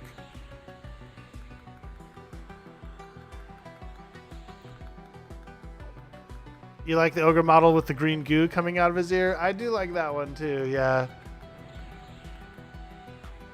Ugh. Man. I hate greasy ears, dude. Like have you ever been like talk to somebody or look at somebody's ears and it's just like wet in there with wax, like oil and wax? And I know some people are waxier than others, don't get me wrong. I know that every body is different and they all produce different fluids and stuff. But have you ever seen that? Have you ever seen someone with a really greasy looking inner ear canal? And you're like, ugh. I have, dude. I think I'm pretty lucky. I don't really get very waxy. I used to think that I was. I used to think that because I used Q-tips for most of my life, and I was like, man, I wonder if I'll have any trouble with this if I'm gonna like get a blockage or anything. And I bought one of those. The doctors have never said I've had any trouble or anything either. They've always inspected it. But I bought one of those cameras, those little cameras you can look in there with on your cell phone, you know? And I thought it was going to be crazy. I was like, yeah, it's been a long time. I bet you there's something in there. I should look. And so when I did get the thing and I looked, it was clean as hell, dude. I was like, oh, dude. I was like, I'm good, bro.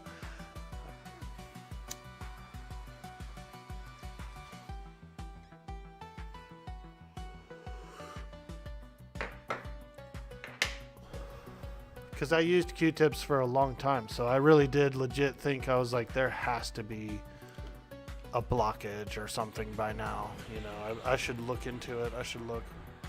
And like I said, the doctors have never said anything, but I was curious. And so I bought one of those little cameras, and I was very surprised, you know, that it was so clean. That little camera is pretty helpful too, because you can check for other stuff too. You can look in your nose or your mouth, or you know, whatever.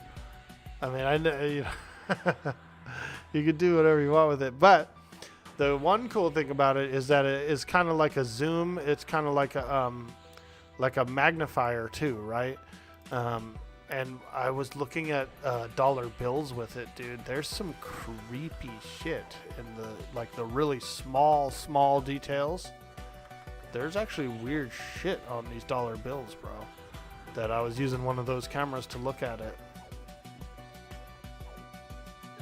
You were thinking I put it in my butt, huh? No, I didn't put it in my butt, dude. Nah, I looked at a few of my teeth and stuff with it. Like, I checked my ear, and then I also checked some teeth stuff, dude, just to see.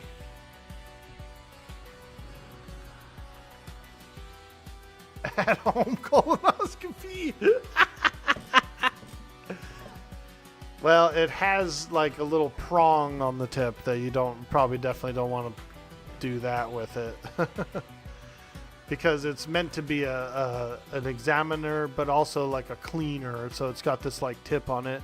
I could break the tip off, but it does have a tip on it in case you do have a blockage in your ear. You're supposed to like clear the blockage. So yeah, you probably don't want to put that in your butt, dude. You ever see that scene in Idiocracy where they have the 3 prongs? This one goes in your ear, this one goes in your mouth, this one goes in your butt. And so like the dude does it, and then the guy's like, oh, wait a minute, oh, oops. And he just like yanks them all out, and he's like, actually, this one in your mouth, this one in your ear, this one in your butt. And the dude's like, he doesn't remember which one was in his butt, so he's just like, he's like disgusted by the process. I would have been disgusted too.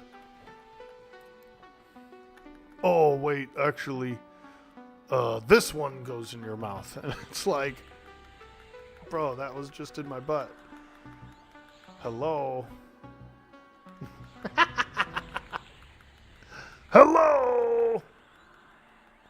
Apparently it's okay to like do that, and I because the reason I know is because my buddy, he has twins, right? And when his twins were babies or like toddlers or whatever, one of them like ate poop or something, and so they called the doctor, and the doctor was like, was it his own poop or was it someone else's poop? And they were like, it was his own poop. And they were like, oh, the doctor was like, it's all right, he's cool. You don't even have to bring him in, you know what I mean? But if it was someone else's poop, then that would be a problem. You know, so apparently it's like, it's okay. It would actually have been okay for that. Dr. Mike on YouTube once told a story where at his clinic, he was feeling under the weather and tried to put a thermometer in his mouth until a nurse stopped him and told him the thermometer he took was the rectal one. My cousin, I remember my aunt doing that with my cousin. I have a cousin who was like, you know, he was a little funky. And he wouldn't like, he couldn't hold one under his tongue. Like he wouldn't do it or something. I forget what it was. Like either he couldn't do it or something about it. And like she used to be a nurse too, so she had no qualms in flipping him over and just going straight in. And I remember seeing him laying there, dude. I was at the house at the time or something. I was probably about 4 years old. And I remember seeing him, dude, crying and shit. He wouldn't do the thermometer. And I remember seeing her like just flip him over and freaking boop. She got her reading, dude. She got her temperature reading.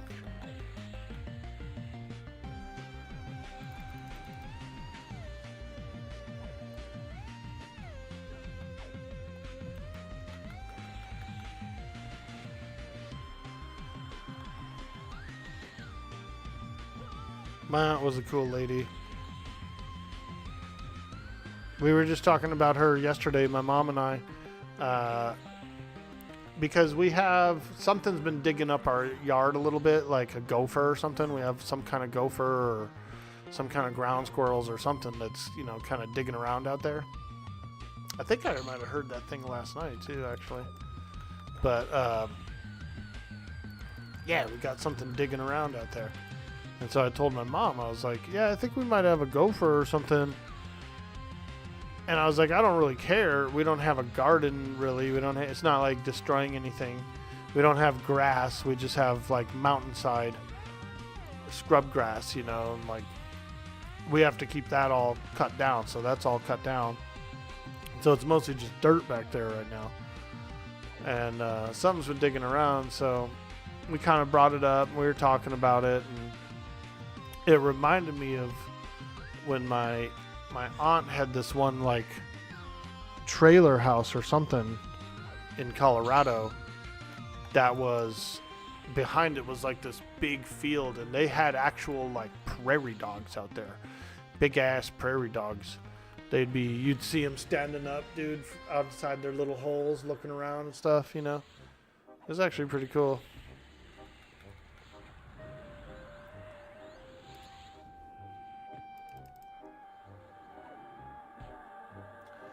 Your cousin is hosting a barbecue and he asked for any special requests for the menu. I asked for bacon-wrapped electric eel sliders and smoked platypus with goji berry reduction. Ooh, getting fancy, getting fancy.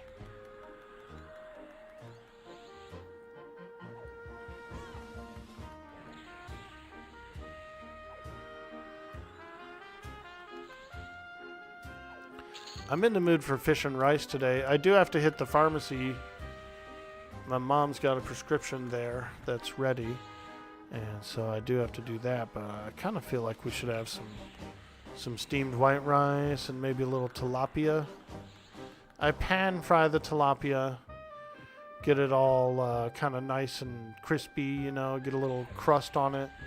I don't do a breading or anything, but I just pan fry the fish itself. It can get a little crust, a little golden crust, and then pull it out, and then I throw chopped onion, chopped garlic, little fish sauce, little oil, some sesame oil, and then kind of like stir fry those vegetables a little bit.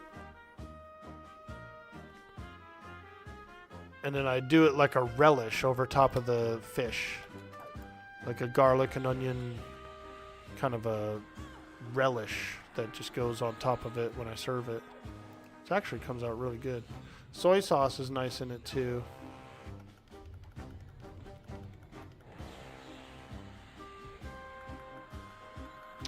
So I think that's what I'm in the mood for today. Cook a little fish, He's the Mr. Grill in his friend group, so you always got something going. He researched nobody has ever heard of, so I thought I'd throw him a little curveball. Nice, dude. Does he have one of those smokers, one of those eggs, those new eggs? I want one of those, either that or a Traeger. But those are big boy smokers. Those are expensive. Those are way further down in the future. Right now we just have a gas grill, a propane one. It's not my favorite because I'd rather cook with coals, but it is easy to use, and the food comes out pretty good. Food still comes out real good. Got some big fancy smoker with probes and timers and Bluetooth apps, and a charcoal grill and a regular gas grill. Nice, dude. I used to have a charcoal grill at my old place. Some friends of mine brought it over one night. They wanted barbecue real bad, but they were like living in an apartment complex, you know, and they couldn't fire up their grill. And they were like, hey, can we come to your house and can we bring our grill? And I was like, yeah, dude, shit, let's do it, you know? And so they did. They packed up their grill and brought it and everything. And then, like, never took it back home. I was like, hey, you guys gonna take that grill? Hey, what's up, that grill? Yo, what about that grill? At least 5-10 times. And finally, I just kept it. I was like, I'm just gonna keep using this grill, dude. Like, and I cooked so much shit on that grill. And I think water started to settle into it. I think I left out in the rain one time or something, and the bottom had water settle into it. It rusted out the bottom, unfortunately. But I would still use it, dude. I would just put the coals to like one side, you know, and like I still used it even with a big gaping hole in the bottom for a while. But when we moved, I didn't take it with me. I got rid of it. I'm not going to take a broken grill with me. I'll use a broken grill, but I won't take it with me if I move.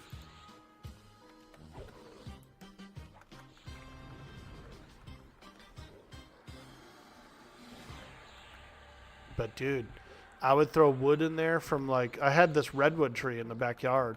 And for whatever reason, dude, that redwood tree, they have a sort of a thing about them that they don't burn well, but they smoke like a mug. And so I would cut a branch off and cut it up and like let it dry out and have these redwood sticks, these little redwood chunks that I would put in the grill. It was nice, dude. But that redwood was tearing up our house and the neighboring houses too. The roots were getting so big on it, it was raising everything up, dude. It was like cracking foundation, and so it was a bad plant. I think it was there before we got there. Either that or maybe my mom planted it. I'm not sure if she did or not. She might have. But it was good for smoking meats. It was good for producing a nice flavorful smoke for meats.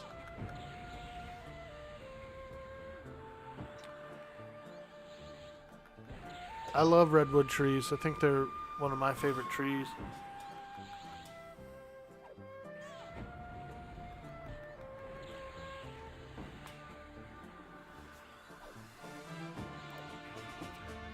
Coastal redwood.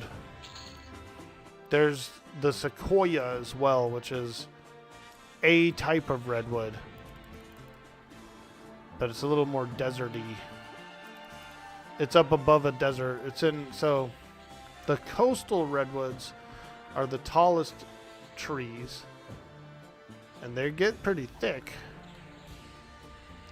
They're huge. They're super tall. And as their name describes, they're in the coastal range. There's like 2 mountain ranges in California. So the coastal range goes all down the whole coast. It's the closest to the coast. And it gets like a fog and stuff rolls in on it and stuff like that from the ocean. And so those trees live there. And then the sequoias, they live across the valley on the Sierra Nevada range. Closer to Nevada, but they're on the tops of all these mountains in the middle of desert biome. But they're crazy too because they're the widest around tree, so they're thick as hell. They're so thick. There's one up there that's like estimated to be one of the heaviest living things on Earth, you know. It's like heavier than like 30 something blue whales, you know. It's like these crazy, they have a little museum up there when you go there. And it's got all these diagrams and charts and like stats and stuff. And so, yeah, it's like this one tree is as dense of living cells as like, you know, 30 something blue whales or whatever. It's like some crazy shit. And they're old too. They're like some of them are like 1,000.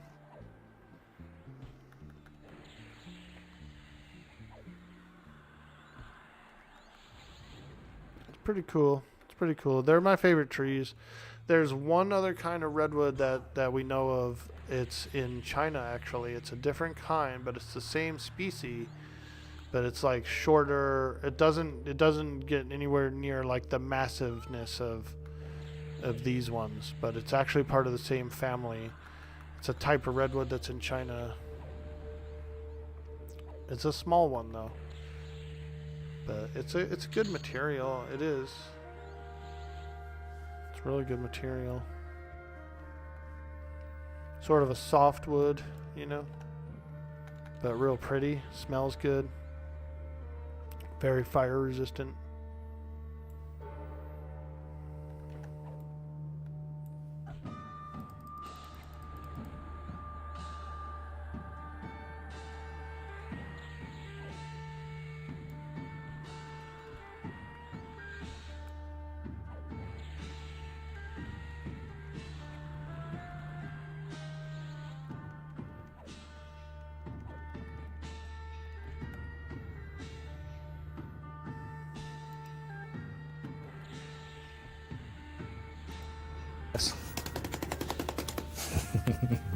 Beat the devil out of it. That's right, Bob. We're gonna beat the devil out of it. We're gonna beat the devil out of it. Well, we got to 58%, almost 60%. I could probably do another 30 minutes worth of grinding, but I don't know if I'll actually hit 50 today. Because I do got to run some errands. I got to cook lunch and run some errands and stuff, so we'll have to wrap it up pretty soon. We're gonna have to wrap it up.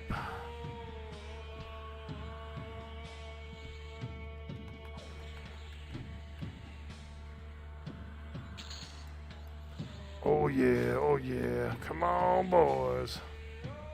59% through the level.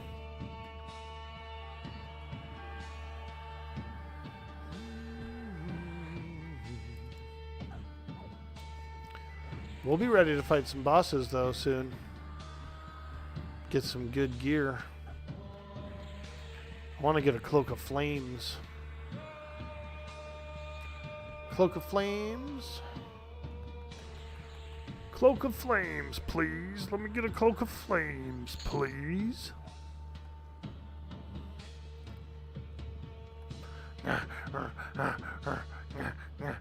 I like how my ogre just looks like a frickin' savage, dude.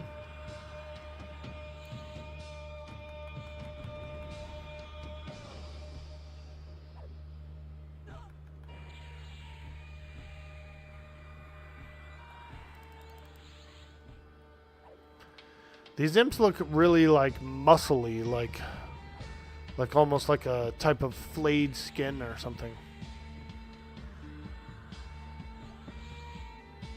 Very muscly.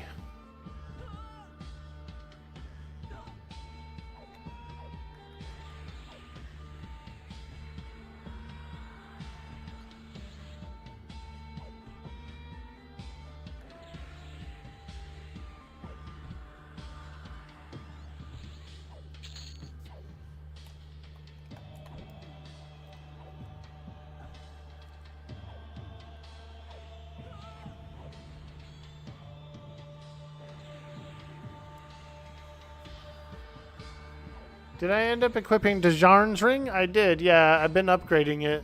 So I've got it up to +2 now. +2. Spell haste is nice. Spell haste is nice. So yeah, we're wearing it. We're wearing it. The old Dejarn's ring. It's not delivery. It's Dejarno. I know. Terrible joke. Terrible. If I didn't say at least 5 dry jokes per stream, I don't think we would have made it, dude. We would never have gotten partner without at least 5 dry jokes per stream. Boo, hiss. I like the hiss, dude. That's a good addition. DiGiorno. They're not bad. I've had a DiGiorno frozen pizza before. It's alright. It's alright. I used to have a girlfriend. She would take one of those bobalis, you know, the pre-cooked crust or whatever, the bobali. She would do that. She would get a bobali a little bit warm, and then she would tear off pieces of it, and she would get some brie cheese warm as well. And she would do like bobali and brie, like warm bobali and brie. It was a pretty good snack. I'm not gonna lie. Like it was tasty. It was really tasty.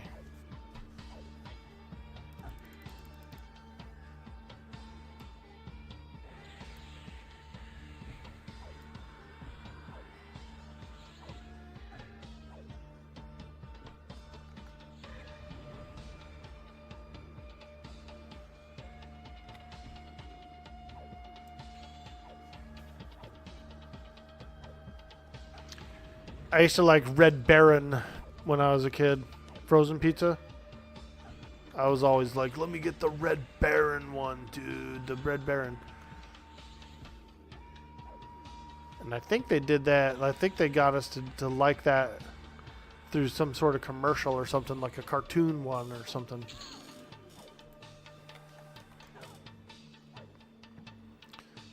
And I remember getting older. And I remember being like, why is the Red Baron making pizza, dude? I thought he was like some crazy, like airplane pilot or whatever. What does he have to do with pizza? You know what I mean? Like, I remember being like pissed. I was like, it doesn't make any sense.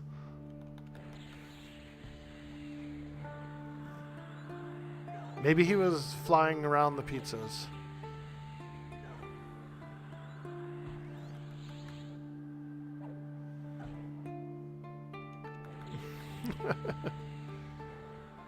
Alright, this is the last mob, guys. Boots! Alright, that'll do it, I think. Yeah, we're gonna have to get out of here. We got shit to do. But 63% through 49. That's so close. That's so close. I feel like we'll definitely get 50 on the next session. What we might do on the next session is run over to Hull, do several. We'll grind to the 50, right, and then we'll do a few of the elemental guy. Yale. We'll do a few Lord Yales and hopefully get a Earthshaker, get a better weapon. Maybe he's like General So and was also a chef. True. General So is another good example. You're not wrong. Alright, guys. I'm going to get out of here. We appreciate you guys dropping by, hanging out, showing the love, showing the support. If you're new here in the stream, don't forget to hit that follow. We're also on Kick and YouTube. If you're on those platforms, give us a like, a subscribe, a follow, all that good stuff. We had a lot of fun today. We went from level 48 to 49. And so we're working our way up. On the next session, we're going to try and hit level frickin' 50. Level frickin' 50. Hopefully we can get it. I think we will. Alright. Have a good day, everyone. See you. Peace out. Much love. Smoochies. We're going to send you over to Dirty Old Socks. You know who he is. He's an Everquest legend. I would consider him Everquest royalty as well, because he's been one of those guys that's been in the category for a real long time, like 10 years, I think, something like that. So he's one of the original OG Everquesters. You know who he is. Peace. Peace out. Much love. Have a good day. And I'll see you on the next stream. Farewell. If we do a sail out tonight on Atlas, I might boot back up. Maybe. Okay, bye.